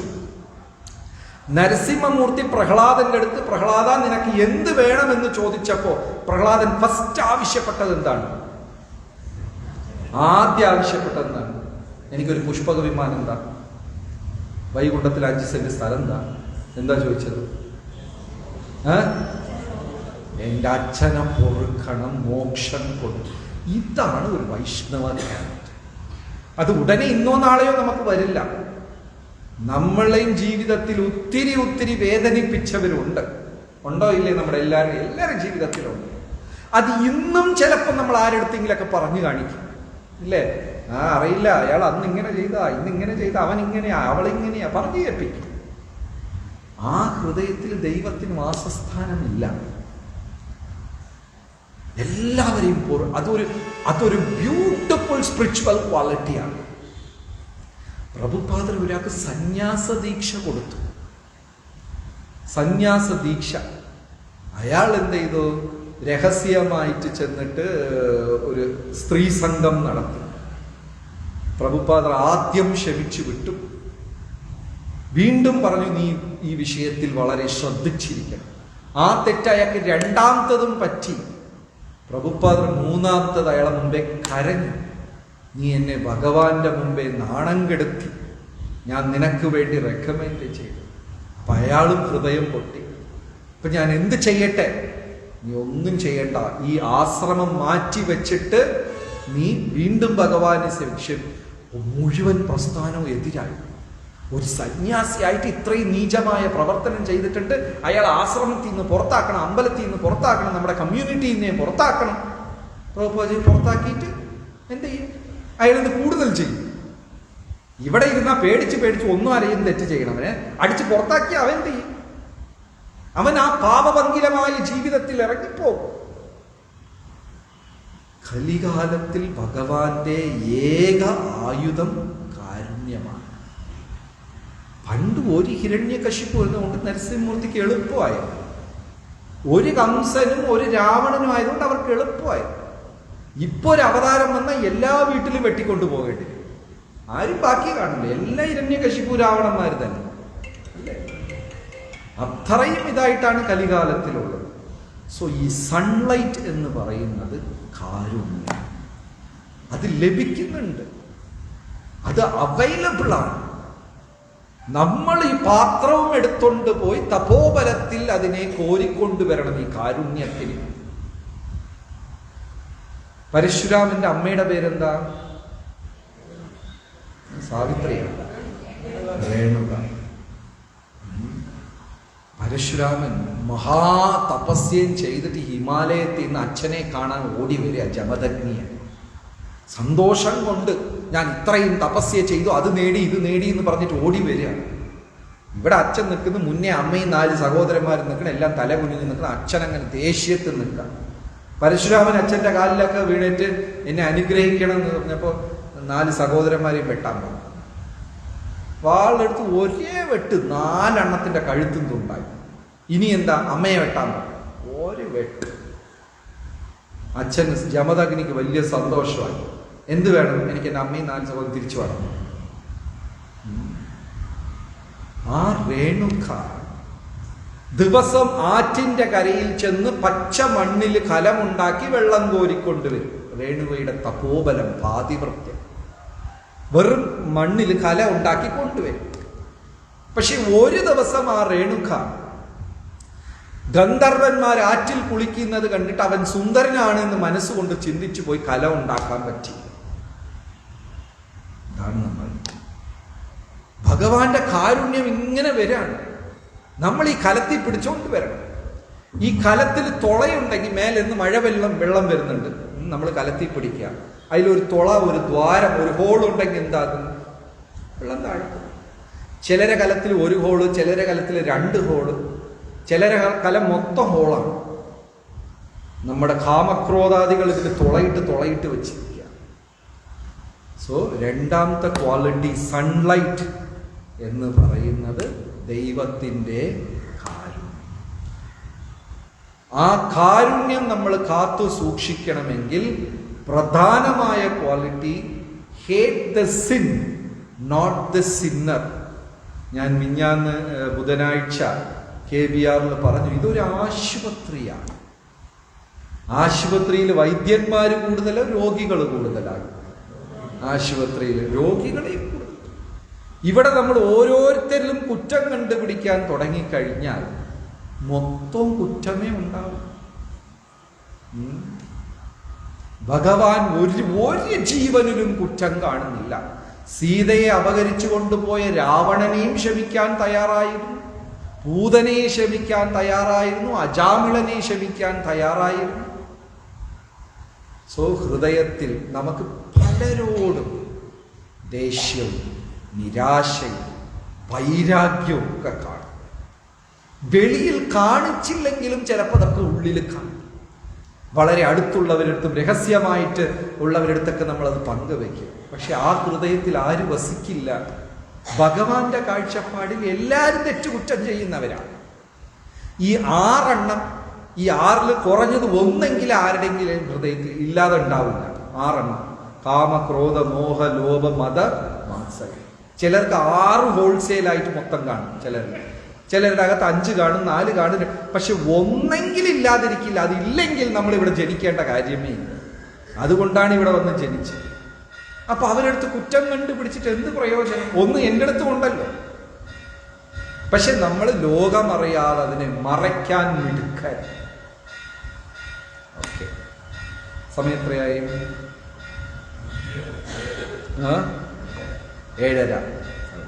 ഓക്കെ, മൂന്നാമത്തത് വേലി. എന്തൊക്കെ പോയിന്റ് കവറായി? ആദ്യം ബീജം. ബീജം എന്ന് പറയുമ്പോൾ എന്താണ്? ഗുരുവിന്റെ കാരുണ്യം. രണ്ടാമത്തത് സൺലൈറ്റ്, അത് ഭഗവാന്റെ കാരുണ്യം. ബീജം ഗുരുവിന്റെ കാരുണ്യം, സൂര്യപ്രകാശം ഭഗവാന്റെ കാരുണ്യം. ഗുരുവിന്റെ കാരുണ്യം പിടിച്ചു വെക്കണമെങ്കിൽ നമ്മൾ എന്ത് ചെയ്യണം? ഫസ്റ്റ് പോയിന്റിന്റെ ലെസൺ. ആദ്യത്തത് ബീജം. ബീജം എന്ന് വെച്ചാൽ ഗുരുവിന്റെ കാരുണ്യം. ഗുരുവിന്റെ കാരുണ്യം ഞാൻ എന്റെ കൂടെ വെക്കണമെങ്കിൽ ഞാൻ എന്ത് ചെയ്യണം? അതൊക്കെ ഞാൻ ആ പോയിന്റിൽ തന്നെ പറഞ്ഞു. ഗുരുവിന്റെ നിർദ്ദേശം പാലിക്കണം. രണ്ടാമത്തെ വിഷയം സൂര്യപ്രകാശം. ഈ സൂര്യപ്രകാശം എന്ന് പറയുന്നത് ഭഗവാന്റെ കാരുണ്യം. ഭഗവാന്റെ കാരുണ്യം ഞാൻ വെക്കണമെങ്കിൽ എന്ത് ചെയ്യണം? ആരോടും വെറുപ്പോ പരാതിയോ നീരസമോ അവരെക്കുറിച്ച് കുറ്റം പറയലോ ഇതൊന്നും പാടില്ല. ഓക്കെ. മൂന്നാമത്തത് വേലി.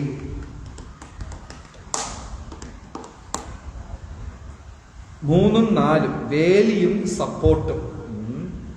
ഇത് 4 യമനിയമങ്ങളും സത്സംഗവുമാണ്. വേലിയും സപ്പോർട്ടും. 3ഉം 4ഉം വേലിയും സപ്പോർട്ട്. വേലിയും സപ്പോർട്ട് എന്തൊക്കെയാണെന്ന് വെച്ചാല് 4 യമനിയമങ്ങളും പിന്നെ വൈഷ്ണവ അസോസിയേഷൻ. ഇതാണ് വേലിയും സപ്പോർട്ടും. ആദ്യം 4 യമനിയമം. എന്തൊക്കെയാണ് 4 യമനിയമം?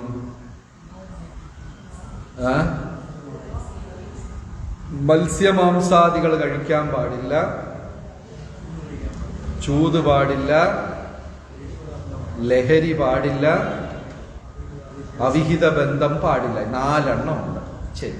ഇത് നമ്മൾ പറയുമ്പോൾ ചിലപ്പോൾ എല്ലാവർക്കും തോന്നി, ഇത് ഞാൻ 2 വർഷമായിട്ട് പരിശീലിക്കുകയല്ലേ, ഞാൻ വെജിറ്റേറിയൻ ആയല്ലോ, ഞാനിത് പ്രാക്ടീസ് ചെയ്യുന്നുണ്ട്, 3 കൊല്ലമായിട്ട് പ്രാക്ടീസ് ചെയ്യുന്നുണ്ട്, 4 കൊല്ലമായിട്ട് പ്രാക്ടീസ് ചെയ്യുന്നുണ്ട്, ഇതെനിക്ക് ബാധകമല്ല എന്ന് നമുക്ക് തോന്നും. പക്ഷെ ഇത് ബാധകമാണ്, വേറെ ഒരു തലത്തിൽ ബാധകമാണ്. എങ്ങനെ? ഉദാഹരണം, ഒരു ക്വാളിറ്റി എടുക്കാം. No meet eating. മത്സ്യമാംസാദികൾ കഴിക്കാൻ പാടില്ല. കഴിച്ചാൽ എന്ത് സംഭവിക്കും? നമ്മളിൽ എന്ത് ഗുണം നഷ്ടപ്പെടും? മത്സ്യമാംസാദികൾ കഴിക്കാൻ പാടില്ല. കഴിച്ചാൽ നമ്മളിൽ എന്ത് നഷ്ടപ്പെടും? ദയ, കാരുണ്യം നഷ്ടപ്പെടും. ജീവജാലങ്ങളോടുള്ള കാരുണ്യം അത് നമ്മൾ ചെയ്യുന്നില്ല, ശരിയാണ്. പക്ഷെ വേറെ ഒരു തലത്തിൽ നമ്മൾ ചെയ്യാണ്. എങ്ങനെ? ഗീതയനുസരിച്ച് നമുക്ക് 2 ശരീരം. ഭഗവത്ഗീത അനുസരിച്ച് 2 ശരീരം. എന്തൊക്കെയാ? എന്തൊക്കെ ശരീരം ഗീത അനുസരിച്ച്? സ്ഥൂല ശരീരവും സൂക്ഷ്മ ശരീരവും.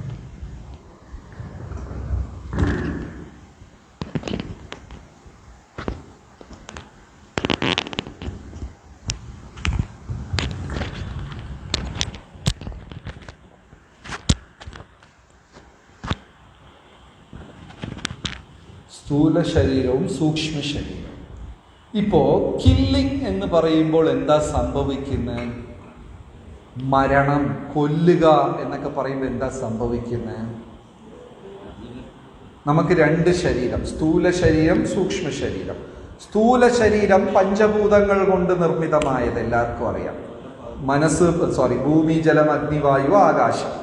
സൂക്ഷ്മ ശരീരം എന്താ സംഭവിക്കുന്നത്? എന്തുകൊണ്ടുണ്ടാക്കിയതാ? മനസ്സ്, ബുദ്ധി, അഹങ്കാരം.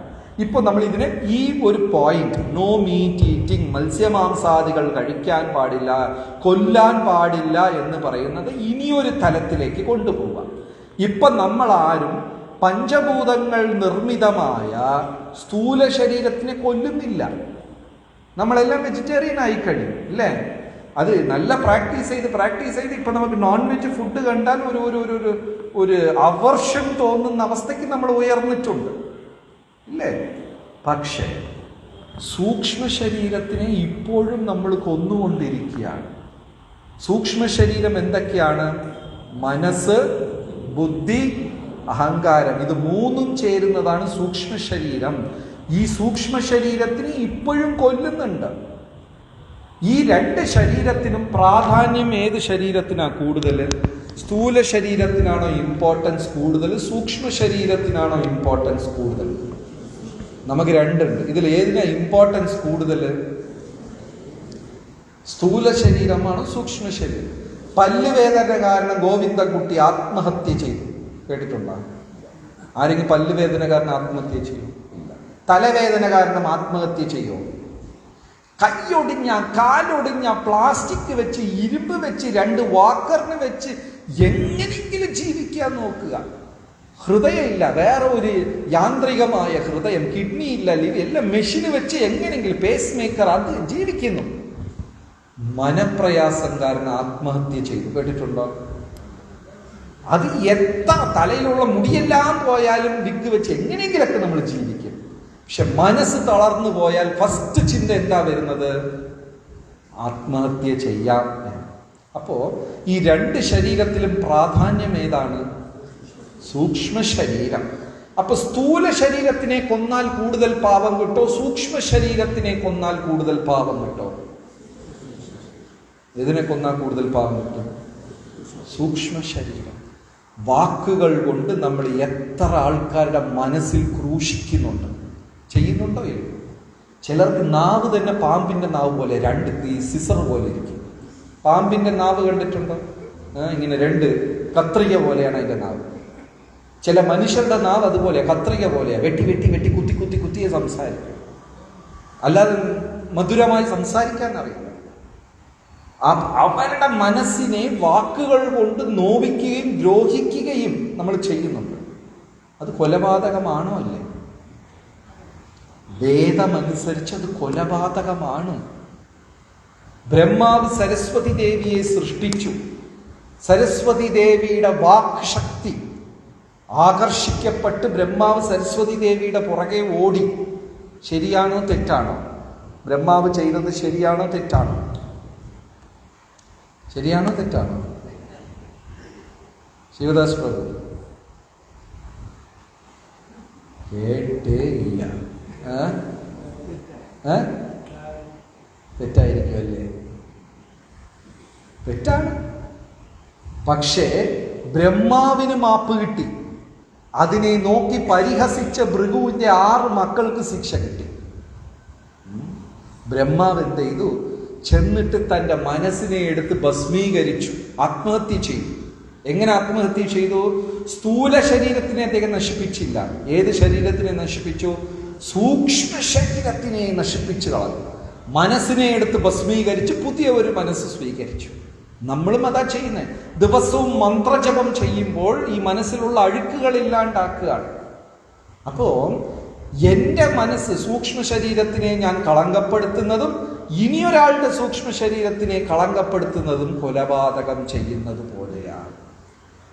ഞാൻ എന്നെ വേണ്ടാത്ത ഭക്ഷണങ്ങൾ കഴിച്ച്, വേണ്ടാത്ത ചിന്തകൾ വളർത്തി, ഇതെല്ലാം ചെയ്ത് എൻ്റെ മനസ്സിനെ കളങ്കമാക്കുന്നു. പറയാൻ പാടില്ലാത്ത വാക്കുകൾ ഇനിയൊരാളുടെ ജീവിതത്തിൽ പറഞ്ഞ് ആ മനുഷ്യന്റെ മനസ്സിനെ നോവിച്ച് ദ്രോഹിക്കുന്നു. അറിയാതെ ചെയ്ത തെറ്റുകളെക്കാളും അറിഞ്ഞു ചെയ്ത തെറ്റുകളാണ് കൂടുതൽ. നമ്മളിൽ എത്ര പേരങ്ങനെ ചെയ്തിട്ടുണ്ട്? മനഃപൂർവ്വം നന്നായിട്ട് അറിയാം ഈ വാക്ക് പറഞ്ഞ് അവിടെ വേദനിക്കുമെന്നറിയാം, അറിഞ്ഞ് ബോധ്യത്തോടെ നമ്മൾ പറഞ്ഞിട്ടുണ്ട്, ആ ഒരു സമയം ജയിക്കാൻ വേണ്ടി. ആ എക്സ്പീരിയൻസ് എത്ര പേർക്കുണ്ട്? ബിന്ദു മാതാജി മാത്രമേ ഉള്ളൂ? എല്ലാവർക്കും. ആ സമയത്ത് നമ്മൾ അവിടെ എന്ത്? കില്ലിങ്, കൊല്ലുകയാണ് ചെയ്യുന്നത്. അപ്പൊ നമ്മൾ 4 യമനിയമങ്ങൾ പാലിക്കുന്നുണ്ടോ? ഇല്ല. നമ്മൾ ബേസിക്കായിട്ട് പാലിക്കുന്നുണ്ട്. ചായ കുടിക്കൂല, ചാരായം കുടിക്കൂല, വെറ്റില ഇടൂല, അത് ചെയ്യൂല, ഇത് നമ്മൾ കറക്റ്റ്. പക്ഷെ ഇത് ഇനിയൊരു ലെവലിലേക്ക് ഉയർത്തിക്കഴിഞ്ഞാൽ നമ്മൾ പാലിക്കുന്നുണ്ടോ എന്ന് ചോദിച്ചാൽ ഇല്ല. ഈ 4 യമനിയമങ്ങൾ ഒരു വേലിയാണ്. വേലിയാണ്. ചൈതന്യ മഹാപ്രഭുവിന്റെ കൂടെ ചൈതന്യ മഹാപ്രഭു ദക്ഷിണ ഭാരതത്തിൽ പര്യടനം നടത്തിയപ്പോൾ ഹരിദാസ് എന്നൊരു ഭക്തൻ കൂടെ വന്നു. ചെറുപ്പക്കാരൻ, ഒരു ബ്രഹ്മചാരി, വളരെ ചെറുപ്പമാണ് പ്രായം. അപ്പോൾ എവിടെയോ വന്നപ്പോൾ ചൈതന്യ മഹാപ്രഭു ഓരോ നാട്ടിലും ചെന്ന് പ്രചരണം നടത്തും. വേദാന്തികളായിട്ടും പണ്ഡിതന്മാരായിട്ടും അവിടെ വന്നിട്ട് ഈ വിഷയങ്ങളിൽ തർക്കം നടക്കും. മഹാപ്രഭു സത്യം സ്ഥാപിക്കും. ഓരോ ഗ്രാമത്തിലും ഇത് ചെയ്താണ് മഹാപ്രഭു യാത്ര ചെയ്യുന്നത്. അങ്ങനെ ഭട്ടത്തിരികൾ എന്ന് പറയുന്ന ഒരു സ്ഥലത്തേക്ക് അവർ വസിക്കുന്ന ഒരു സ്ഥലത്തേക്ക് വന്നു. ഇതിപ്പോൾ കേരളത്തിലുള്ള ഭട്ടത്തിരികളാണോ നമുക്കറിയില്ല. കേരളത്തിൽ നമ്പൂതിരി കുലത്തിൽ ഭട്ടത്തിരിപ്പാട് എന്നൊക്കെ പറയാറുണ്ട്. പക്ഷെ ഇത് ചൈതന്യ ചരിതാമൃതത്തിൽ പറയുന്നത് അവർ വന്നിട്ട് കാട്ടുവാസികളെ പോലെ ജീവിച്ച ഒരു ഗ്രൂപ്പാണ്. എനിവേ, അവിടെ മഹാപ്രഭു തർക്കിച്ചു. ഭഗവാൻ ശ്രീകൃഷ്ണനാണ് പരമദിവ്യോത്തമ പുരുഷൻ എന്ന സത്യം സ്ഥാപിച്ചു. അവർക്ക് തോറ്റപ്പോൾ വലിയ നാണക്കേടായി. രാത്രിക്ക് രാത്രി അവരെന്ത് ചെയ്തു? മഹാപ്രഭുവിനെ ദ്രോഹിക്കാൻ വേണ്ടിയിട്ട് മഹാപ്രഭുയുടെ കൂടെ അസിസ്റ്റന്റായി വന്ന ഈ ബ്രഹ്മചാരിയെ കടത്തിക്കൊണ്ടുപോയി ഒരു വേശ്യാലയത്തിൽ എറിഞ്ഞു ഹരിദാസിനെ. ഇത് അറിഞ്ഞ മഹാപ്രഭു അവിടെ ഓടിച്ചെന്നിട്ട് ഒരു നിമിഷം പോലും നിൽക്കാതെ അദ്ദേഹത്തിനെ തോളിൽ തൂക്കിക്കൊണ്ട് ഓടി വന്നു.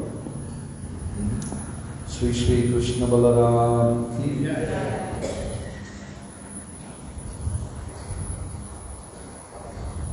ചൈതന്യ മഹാപ്രഭു എന്ത് ചെയ്തു?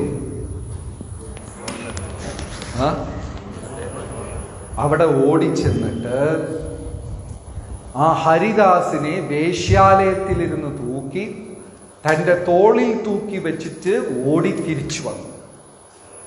സെക്കൻഡ് ഡേ നൈറ്റ് ആയപ്പോൾ, രണ്ടാമത്തെ ദിവസം രാത്രിയായപ്പോൾ ഈ ബ്രഹ്മചാരി ഹരിദാസിന് ആ കൃത്യസമയം വന്നപ്പോൾ വീണ്ടും ഒരു കാമവാസന. രണ്ടാമത്തെ ദിവസം രാത്രി ഈ ഹരിദാസ് വേശ്യാലയം അന്വേഷിച്ചു പോയി. ഫസ്റ്റ് ഡേക്കും സെക്കൻഡ് ഡേക്കും വ്യത്യാസമുണ്ടോ? ആദ്യത്തെ ദിവസം അബദ്ധം പറ്റി ആരോ വലിച്ചുകൊണ്ട് പോയി. പക്ഷെ രണ്ടാമത്തെ ദിവസം ഈ ഹരിദാസ് എന്ത് ചെയ്തു? അന്വേഷിച്ചു പോയി. നമ്മൾ തെറ്റുകൾ ചെയ്യുമ്പോൾ ഫസ്റ്റ് അത് മിസ്റ്റേക്ക്, സെക്കൻഡ് അത് ഹാബിറ്റ്. ആദ്യം തെറ്റ് പറ്റും, ആ തെറ്റ് രണ്ടാമത്തതും മൂന്നാമത്തതും ആവർത്തിക്കുമ്പോൾ ആ തെറ്റ് എന്തായി മാറും? ശീലമായി മാറും. മിസ്റ്റേക്ക് തിരുത്താം, ശീലം തിരുത്താൻ പറ്റില്ല. മനസ്സിലായോ രണ്ടിൻ്റെയും വ്യത്യാസം? ഫസ്റ്റ് തവണ നമ്മൾ തെറ്റ് ചെയ്യുമ്പോൾ അതൊരു തെറ്റാണ്, ആ തെറ്റിന് തിരുത്താൻ പറ്റും. അതേ തെറ്റിന് രണ്ടാമത്തെ പ്രാവശ്യം മൂന്നാമത്തെ പ്രാവശ്യം നമ്മൾ ഓരോന്ന് ആവർത്തിച്ചു കഴിഞ്ഞാൽ ആ തെറ്റ് ശീലമായി മാറും. ശീലമായി കഴിഞ്ഞാൽ പിന്നെ മാറ്റാൻ പറ്റില്ല. അതെന്തോ പറയുമല്ലോ മലയാളത്തിൽ, തൊട്ടിയിലുള്ള കട്ടിൽ വരെ എന്നൊക്കെ പറയില്ല. എന്താണ്? ചൊട്ടയിലെ ശീലം തെറ്റ് തിരുത്താമെന്ന് പറയും. ശീലം തിരുത്താൻ പറ്റുമോ? അപ്പൊ തെറ്റുകൾ ശീലമാവാതെ സൂക്ഷിക്കേണ്ടത് നമ്മൾ തന്നെയാണ്. അപ്പോൾ രണ്ടാമത്തെ ദിവസം രാത്രി ഈ ഹരിദാസ് ആ വേശ്യാലയം അന്വേഷിച്ചു പോയി. മഹാപ്രഭു ദേഷ്യം വന്നു. തൂക്കിക്കൊണ്ട് ആ ശിഷ്യനെ കൊണ്ട് ഓടി, ഗ്രാമം വിട്ടു ഓടി. ഓടിയിട്ട് എന്ത് ചെയ്തു? ഒരു കത്ത് കൊടുത്തയച്ചു. ഇനി നീ വേണ്ട, മതിയായി, ഇഷ്ടമായി, അങ്ങ് പൊക്കോളാൻ പറഞ്ഞു. റൈറ്റ്? ഫസ്റ്റ് ശ്ലോകം, ഇതിന് മുമ്പത്തെ പോയിന്റിൽ നമ്മൾ എന്ത് കണ്ടു? മഹാപ്രഭു ആരെയും നിഷേധിക്കില്ല. ഭഗവാൻ പൂതനയും അജാമിളയും അവരെ വരെ രക്ഷിച്ചു. പക്ഷെ ഈ ലീലയിൽ നമ്മൾ എന്താ കാണുന്നത്? ഭഗവാൻ പോലും വേണ്ടെന്ന് പറഞ്ഞു ചില സാഹചര്യങ്ങൾ. പക്ഷെ അവിടെ ചെന്നപ്പോ ഇത് നിത്യാനന്ദ പ്രഭു മറ്റു വൈഷ്ണവരെല്ലാം അറിഞ്ഞു. ഇവൻ ഇത്രയും വലിയ മണ്ടത്തരം തെറ്റ് ചെയ്ത, മനഃപൂർവ്വം തെറ്റ് ചെയ്തത്. ഉടനെ അവരെന്ത് ചെയ്തു? ഒരു കത്ത് കൊടുത്തിട്ട് ഇന്നു മുതൽ ചൈതന്യ മഹാപ്രഭുയുടെ അമ്മയുടെ സേവകനായിക്കോ എന്ന് പറഞ്ഞ് ഹരിദാസ് ഠാക്കൂറിന് വീണ്ടും വെച്ചു. കഥ മനസ്സിലായോ? ഭഗവാൻ ചില സമയം, ഭഗവാൻ നിഷേധിക്കില്ല ആരെയും, ഭഗവാൻ തിരസ്കരിക്കില്ല. പക്ഷേ ചില സാഹചര്യങ്ങൾ ഭഗവാൻ തിരസ്കരിച്ചാലും ഇവിടെ ആര് തിരസ്കരിക്കില്ല? ഭക്തജനങ്ങൾ തിരസ്കരിക്കില്ല. ഭഗവാൻ ഹരിദാസിനെ റിജക്ട് ചെയ്തു. പക്ഷെ നിത്യാനന്ദ പ്രഭു മറ്റു ഭക്തർക്കെല്ലാം സങ്കടം തോന്നി വീണ്ടും അദ്ദേഹത്തിനെ കൂട്ടുവെച്ചു. മഹാപ്രഭു ഇത് അറിഞ്ഞിട്ട് ഉള്ളുകൊണ്ട് തൃപ്തനായി. അപ്പൊ ഈ ചെടിക്ക് ഇനി അടുത്ത ആവശ്യം എന്ന് പറയുന്നത് വേലിയും സപ്പോർട്ടും. 4 യമനിയമങ്ങളും വൈഷ്ണവ സംഘവും അത്യാവശ്യമാണ്. ഇല്ലെങ്കിൽ ഈ ചെടി വളരും. ഇങ്ങനെ വളരുന്നതിന് പകരം സൈഡിൽ കൂടെ അങ്ങ് വളർന്നു. ഈ ഭക്തന്മാർ നമ്മളെ എപ്പോഴും തെറ്റ് തിരുത്തിക്കൊണ്ടേ ഇത് ചെയ്തുകൊണ്ടേ. രണ്ട് തരം ഫ്രണ്ട്സ് നമുക്കുണ്ട്, നിഴലിനെ പോലെ കണ്ണാടിയെ പോലെ. രണ്ട് കൂട്ടം ഫ്രണ്ട്സ് ഉണ്ട് എല്ലാവരുടെ ജീവിതത്തിൽ, നിഴലെ പോലെ കണ്ണാടിയെ പോലെ. ഈ നിഴലെ പോലെ കുറച്ച് പേരുണ്ടാകും. എന്ത് ചെയ്താലും പ്രഭു ഒരു സംഭവമാണ്, പ്രഭുയുടെ കീർത്തൻ സൂപ്പറാണ്, പ്രഭുയുടെ പാചകം അടിപൊളിയാണ്, കേൾക്കുമ്പോൾ നമുക്കും ഒരു സുഖം, അങ്ങനെ കാറ്റി പറഞ്ഞു പോകണം ഓരോ. ഇനി ഒന്ന് കണ്ണാടി, എന്ത് ചെയ്താലും കൊളാക്കിയ സമാധാനമായ എല്ലാം നശിച്ചു. എത്ര ഭംഗിയായി ചെയ്താലും കുറ്റം കണ്ടു. ഇങ്ങനെ രണ്ട് കൂട്ടർ എല്ലാവരുടെ ലൈഫിലും ഉണ്ടല്ലോ, രണ്ട് കൂട്ടർ അല്ലേ? എന്ത് ചെയ്താലും, നിന്നാലും തിരിഞ്ഞാലും പുകഴ്ത്തുന്നവരും ഉണ്ട്, നന്നായി ചെയ്താലും കുറ്റം പറയുന്നവരും ഉണ്ട്. നമുക്ക് ആരെയാ ഇഷ്ടം? നിഴലാ കണ്ണാടിയാണ്? ആരെയാ ഇഷ്ടം? നിഴലിനെയാണ് ഇഷ്ടം. പക്ഷേ ശാസ്ത്രം പറയുന്നത് നമ്മുടെ യാത്രയിൽ സഹായിക്കുന്നവനാരാ? കണ്ണാടിയെ പോലെ. കുറ്റം കണ്ടുപിടിക്കുന്നവരുള്ളപ്പോഴേ നമ്മളത് മുന്നോട്ട് പോകും. ഏതോ ഒരു വലിയ ബിസിനസ്മാൻ തൻ്റെ എന്താ പറയുക വിജയകരമായ ബിസിനസ് നേടിയിട്ട് അയാൾ പറഞ്ഞതാണ്, എൻ്റെ വളർച്ചയിൽ എന്നെ സഹായിച്ചത് എൻ്റെ മിത്രങ്ങളല്ല, എൻ്റെ ശത്രുക്കളാണ് എന്നെ സഹായിച്ചത്. ശരിക്കും അങ്ങനെയാണ്. വെറുതെ ഓടുന്നതിനും പട്ടി ഓട്ടിക്കുമ്പോൾ ഓട്ടത്തിനും വ്യത്യാസമുണ്ട്. ഏത് ഓട്ടമാണ് ശരിക്കുള്ള ഓട്ടം? പട്ടി ഓട്ടിക്കുമ്പോഴും ശരിക്കും ഓടാൻ പറ്റും. അപ്പൊ അങ്ങനെ ഈ വൈഷ്ണവരെന്ന് പറയുമ്പോൾ ചിലപ്പോൾ കുറ്റം പറയും, ചിലപ്പോൾ നമ്മളെ പുകഴ്ത്തും, ചിലപ്പോൾ ഇത് ചെയ്യും. ചില നേരത്തിൽ ഭഗവാൻ അവരിൽ കൂടെ ചെയ്യും. നമ്മൾ ആ വൈഷ്ണവരെടുത്ത് ദേഷ്യപ്പെടും, ഇയാൾ എന്തിനാ ഇങ്ങനെ പറയണം, ഇയാൾ എന്തിനാ അങ്ങനെ പറയണം. ചിലപ്പം ഭഗവാൻ അവരിൽ കൂടെ നമ്മൾക്ക് പറഞ്ഞു തരണം. എത്ര പേർക്ക് അങ്ങനെ ഒരു എക്സ്പീരിയൻസ് ഉണ്ടെന്ന് അറിയില്ല. മനസ്സിൽ ഒരു ചോദ്യം കിടന്ന് ചുറ്റുമ്പോൾ നമ്മൾ ഏതെങ്കിലും ഒരു ബുക്ക് വായിക്കുമ്പോഴോ ലെക്ചർ കേൾക്കുമ്പോഴോ കറക്റ്റ് ആ പോയിന്റ് വരും. ഈ ഒരു എക്സ്പീരിയൻസ് എത്ര പേർക്കുണ്ട്? ഒരുപാട് പേർക്ക് അല്ലേ? അത് പരമാത്മാവിന് അറിയാം, ഇപ്പൊ ഇവന് ഈ ഉത്തരം ആവശ്യമാണെന്ന് അറിയാം, അതുകൊണ്ട് ആ ഉത്തരം തരുന്നതാണ്. അതേപോലെ ചില സമയം ചില നിർദ്ദേശങ്ങൾ ആവശ്യമുണ്ട്. ഭഗവാൻ ആരിൽ കൂടെ വന്ന് നമുക്ക് ആ നിർദ്ദേശം തരും. നിങ്ങളുടെ ആധ്യാത്മിക ഗുരു നിങ്ങളുടെ തൊട്ടടുത്തുണ്ടോ? ഇല്ല. പിന്നെ ആ ലോക്കൽ പഞ്ചായത്ത് പ്രസിഡന്റിന്റെ അടുത്ത് പറഞ്ഞു വിടോ ഭഗവാൻ? ഇപ്പൊ നമുക്കൊരു നിർദ്ദേശം ഭഗവാൻ ആരടുത്ത്? പഞ്ചായത്ത് പ്രസിഡന്റ് പറഞ്ഞു വിടോ? ഇല്ല. തൊട്ടടുത്തുള്ള വീട്ടുകാരുടെ അടുത്ത് പറഞ്ഞു വിടോ? ഭഗവാൻ ആരടുത്ത് പറഞ്ഞു വിടും? നമ്മളെ ചുറ്റിയുള്ള ഭക്തന്മാരടുത്തല്ലേ പറഞ്ഞു വിടും, അല്ലേ? ചില സമയം നമ്മൾ ആ വ്യക്തികളെടുത്ത് ദേഷ്യപ്പെടരുത്. കാരണം ദൈവം അറിയാതെ ഈ പ്രപഞ്ചത്തിൽ ഒരു പുൽക്കൊടി പോലും അനങ്ങുന്നില്ല എന്ന സ്ഥിതിക്ക് ഭഗവാൻ ഏതോ ഒരു സൂചന ഭക്തന്മാരിൽ കൂടെ നമുക്ക് തരിക.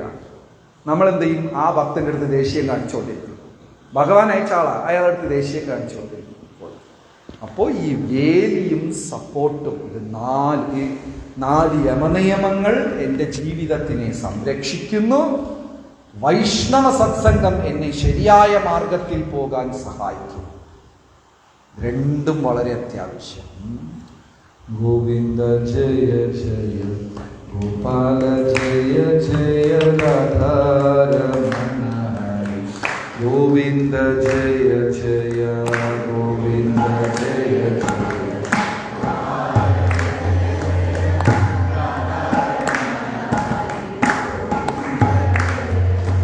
ഗോവിന്ദ ജയ ജയ ഗോപാല ജയ ജയ രാധാരമണ ഹരി. ഗോവിന്ദ ജയ ജയ ഗോവിന്ദ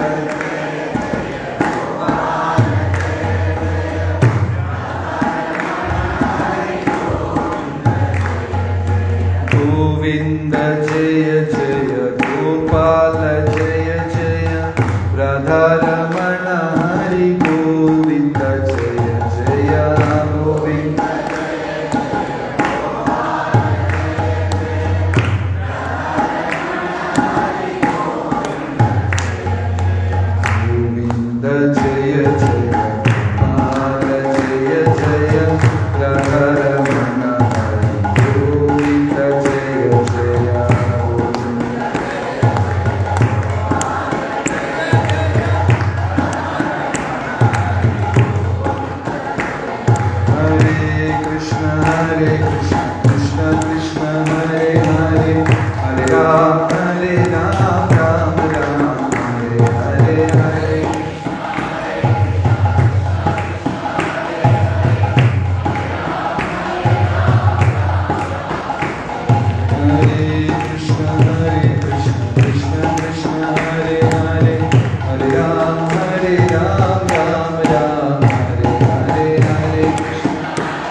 7:50.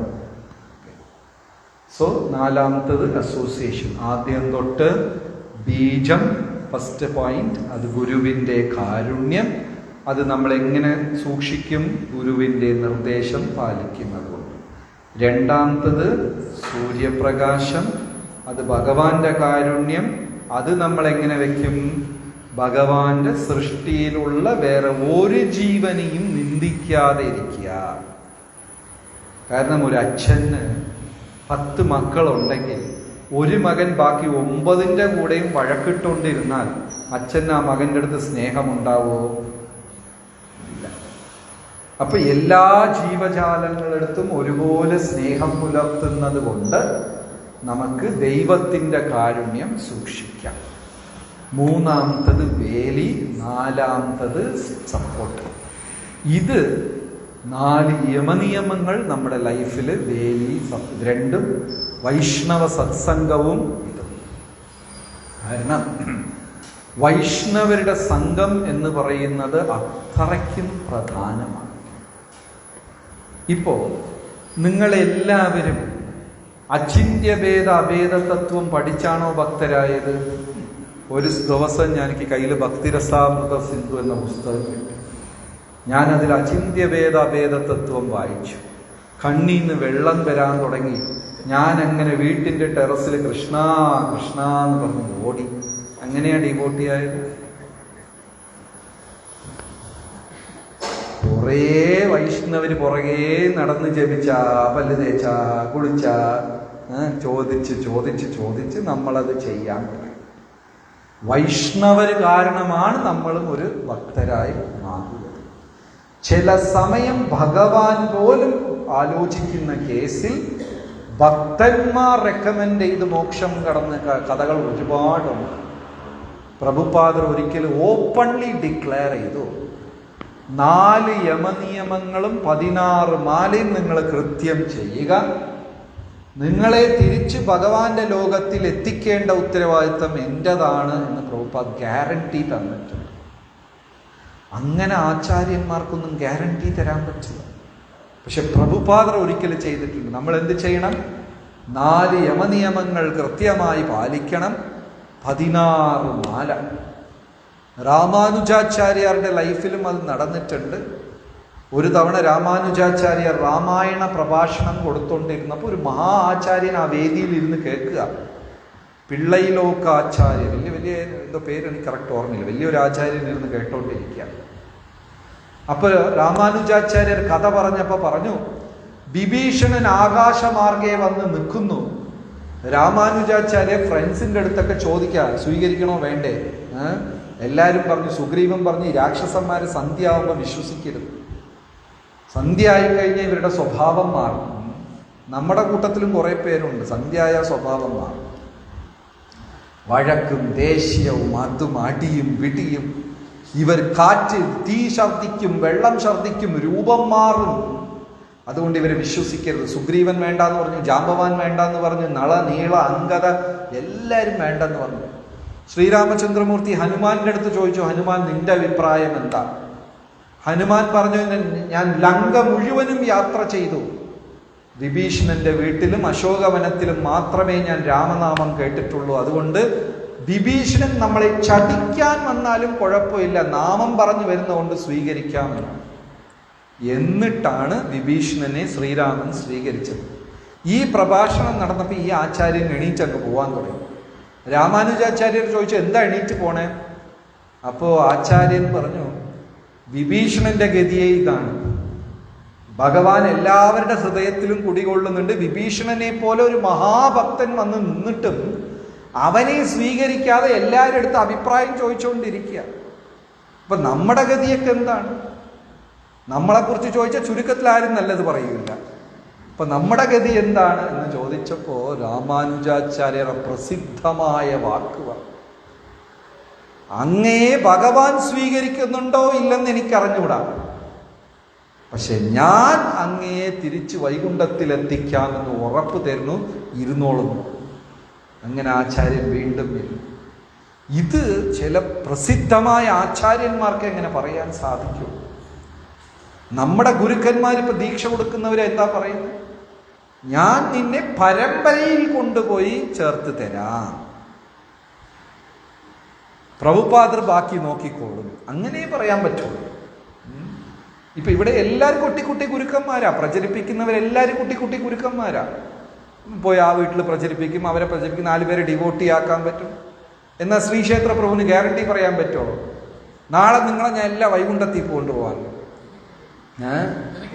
അതെ, സ്കൂട്ടർ എടുത്തോണ്ട് അങ്ങോട്ട് ഇതുവരെ എത്തുന്നേ അറിഞ്ഞൂടാ. എങ്ങനെ ഗ്യാരണ്ടി?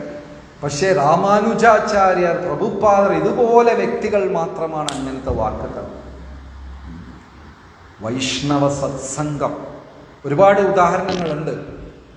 അമോഘ എടുത്ത് പറഞ്ഞു ചൈതന്യ മഹാപ്രഭു, സാർവഭൗമയുടെ മരുമകനായതുകൊണ്ടാണ് നിന്നെ ഞാൻ രക്ഷിക്കുന്നതെന്ന് പറഞ്ഞു. അത് നാളെ വിശദീകരിക്കാം, അതെന്താ പാസ്റ്റേ. നിന്റെ ഗുണം കൊണ്ടല്ല, നീ സാർവഭൗമ ഭട്ടാചാര്യരുടെ മരുമകനായതുകൊണ്ട് നിന്നെ രക്ഷിക്കാം. ശ്രീരാമൻ വിഭീഷണന്റെ അടുത്ത് പറഞ്ഞു, സീതയെ രക്ഷിക്കാനല്ല ഞാൻ ലങ്കയിൽ വന്നത്, അത് എന്റെ ആരെ പറഞ്ഞു വിട്ടിരുന്നാലും സീതയെ രക്ഷിച്ചങ്ങ് തിരിച്ചു കൊണ്ടുവരുമായിരുന്നു. നിന്നെ ചക്രവർത്തി പട്ടാഭിഷേകം ചെയ്യിക്കാനാ ഞാൻ വന്നതെന്ന് വിഭീഷണന്റെ അടുത്ത് പറഞ്ഞു. ഈ വൈഷ്ണവരുടെ കൂട്ട് നമ്മൾ ഈ വള്ളിച്ചെടി നേരായി പോകാൻ സഹായിക്കും. ചില വൈഷ്ണവര് റോസാച്ചെടി പോലെ മൊത്തം മുള്ളായിരിക്കും. ഓരോ വൈഷ്ണവരും ഓരോ ഷേപ്പ് ആൻഡ് സൈസിലേ വരും. പക്ഷെ ഇവരെല്ലാവരും എൻ്റെ യാത്രയെ സഹായിക്കുന്നവരാണ്. അത് നമ്മൾ തിരിച്ചറിയണം. വൈഷ്ണവരിൽ ഭഗവാന് പ്രിയപ്പെട്ട വൈഷ്ണവൻ, പ്രിയപ്പെടാത്ത വൈഷ്ണവൻ, അങ്ങനെ ഒന്നുമില്ല. ഒരിക്കൽ ഗുരുദേവന്റെ വ്യാസപൂജ നടക്കുമ്പോൾ ഈ പരിപാടി അറേഞ്ച് ചെയ്ത് MC, ആ പരിപാടി ഇത് ചെയ്യുന്ന ആള്, ഗുരുദേവനെ കുറിച്ച് പ്രധാനപ്പെട്ട ശിഷ്യഗണങ്ങളെല്ലാം വന്നിട്ട് ഇങ്ങനെ പറയും. അവർ നല്ല 4 വാക്ക് പുകഴ്ത്തി പറയും. ഇപ്പൊ ഈ MC അനൗൺസ് ചെയ്തത്, അടുത്തത് ഇന്ന പ്രഭു വരെയാണ്, ഗുരുദേവന്റെ ഡിയറസ്റ്റ് പ്രഭുവാണ്. അടുത്തത് ഇന്ന മാതാജി വരെയാണ്, ഗുരുദേവന്റെ ഡിയറസ്റ്റ്. 2-3 പ്രാവശ്യം അദ്ദേഹം കേട്ടോണ്ട്. മൂന്നാമത്തത് പറഞ്ഞ്, എനിക്ക് എല്ലാ ശിഷ്യന്മാരും എൻ്റെ ഡിയറസ്റ്റാണ്. ഒരമ്മയ്ക്ക് ഏറ്റവും ഇഷ്ടമുള്ള മകൻ, ഇഷ്ടമില്ലാത്ത മകൻ, അവന് വെറുപ്പ്, അങ്ങനെയൊക്കെ ഉണ്ടാവും. ഇപ്പൊ ഗുരുദേവൻ എണീറ്റ് മൈക്കിൽ വാങ്ങിച്ച് തിരുത്തി പറഞ്ഞു. കാരണം എന്താന്ന് വെച്ചാലേ, ആരുടെയെങ്കിലും ഒരു ശിഷ്യൻ വരുമ്പോഴത്തേക്ക് ആ ഡിയർ അനൗൺസ് ചെയ്തില്ലെങ്കിൽ അദ്ദേഹത്തിനങ്ങ് ഫീലാവും. ഗുരുദേവൻ തിരുത്തി പറഞ്ഞു, എൻ്റെ എല്ലാ ശിഷ്യന്മാരും എനിക്കെന്താണ്, ഡിയറസ്റ്റ് തന്നെ, എല്ലാവരും എനിക്ക് പ്രിയപ്പെട്ടവരാണ് എന്ന് പറഞ്ഞു. സോ ഭക്തരിൽ അങ്ങനെയില്ല. ഭഗവാൻ എങ്ങനെയാണോ നമ്മുടെ ബന്ധുക്കൾ കർമ്മം കൊണ്ട് നമ്മുടെ കുടുംബത്തിൽ വരുന്നത്, എനിക്ക് എൻ്റെ ഭാര്യ, മക്കള്, അച്ഛൻ, അമ്മ, ഭർത്താവ്, സഹോദരൻ, ഇതെല്ലാം കർമ്മഫലം കൊണ്ടാണ് എൻ്റെ ജീവിതത്തിൽ ഓരോരുത്തരും വന്ന് ചേരുന്നത്. അതുപോലെ തന്നെ എൻ്റെ യാത്രയെ തിരിച്ച് ഭഗവാന്റെ തൃപ്പാദത്തിൽ എത്തിക്കാൻ വേണ്ടിയാണ് ഭഗവാൻ അതനുസരിച്ചുള്ള വൈഷ്ണവരെ എൻ്റെ ജീവിതത്തിൽ തയ്യാറാക്കി അയക്കുന്നത്. ഇതിൽ നല്ലത് ചെയ്ത വൈഷ്ണവൻ, ദ്രോഹിച്ച വൈഷ്ണവൻ ആരുമില്ല. നല്ലത് ചെയ്തവനും എൻ്റെ യാത്രയെ സഹായിച്ചു, എന്നെ വേദനിപ്പിച്ചവനും എൻ്റെ യാത്രയെ സഹായിച്ചു. നല്ലോണം ആലോചിച്ച് നോക്കൂ. ഏതെങ്കിലും ഭക്തജനങ്ങളോട് നമുക്ക് വഴക്കുണ്ടായിട്ടുണ്ടെങ്കിൽ നമ്മൾ എടുക്കുന്ന ചില തീരുമാനങ്ങൾ, ഇനി ഞാൻ ഒന്നിലുമില്ല, ജപം, വായന, പറ്റുന്ന സേവനം എന്ന് നമ്മൾ തീരുമാനിക്കും. അത് നല്ല തീരുമാനമാണോ ചീത്തയാണോ? ഞാൻ കൃത്യം ജപിക്കും, പുസ്തകമെല്ലാം വായിക്കും, പറ്റുന്ന സേവ ചെയ്യും, പോകും, വരും, ഒരു വിഷയത്തിൽ ഇടപെടില്ല. ഇത് നല്ല തീരുമാനമാണോ വേണ്ടാത്ത തീരുമാനമാണോ? അവൻ വഴക്കുണ്ടാക്കിയുണ്ടോ ഇങ്ങനെ തീരുമാനം കിട്ടുന്നത്, അല്ലെങ്കിൽ മര്യാദയ്ക്ക് ജപിക്ക് പോലുമില്ല. അപ്പൊ എല്ലാ ഭക്തരും നമ്മുടെ യാത്രയെ സഹായിക്കുന്ന ഭക്തരെ. ഹരേ കൃഷ്ണ. ശ്രീ ശ്രീ കൃഷ്ണ ബലരാമി. വീണ്ടും നാളെ 6 മണിക്ക് കൃത്യം നമ്മൾ തുടരും. ഇനിയും അസോസിയേഷനിൽ കുറച്ച് കാര്യങ്ങളുണ്ട്, സപ്പോർട്ട്. പിന്നെ ബാക്കി 4 വിഷയം, മതയാന, പിന്നെ മതാനയെ കുറിച്ച്, കള പറിക്കുന്നത്, പിന്നെ വെള്ളമൊഴിക്കുന്നത്, ഒന്നും കൂടെ വിട്ടുപോയി, മണ്ണും വളവും. 4 വിഷയം കൂടെ നാളെ ഉണ്ട്. കൃത്യം 6 മണിക്ക് വൈകിട്ട് സ്റ്റാർട്ട് ചെയ്യും. ഹരേ കൃഷ്ണ. ശ്രീല പ്രഭുപാദ കീ.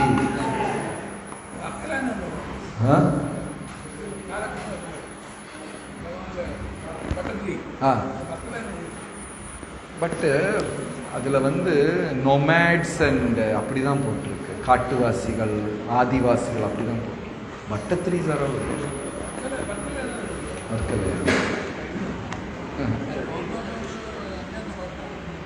ഓക്കെ. ഭട്ടത്തിരി എന്നാണ് പറയുന്നത്. പക്ഷെ ഭട്ടത്തിരി എന്ന് പറയുന്നത് ഭട്ടഹാരീസ്. പക്ഷെ അവർ കാട്ടുവാസികളായിട്ടാണ് ഇത് ചെയ്തത്. ശ്രീല പ്രഭുപാദ് കി. സോ നാളെ എത്ര പേരുണ്ടാകും? എല്ലാവരും ഉണ്ടാകും. Okay, thank you.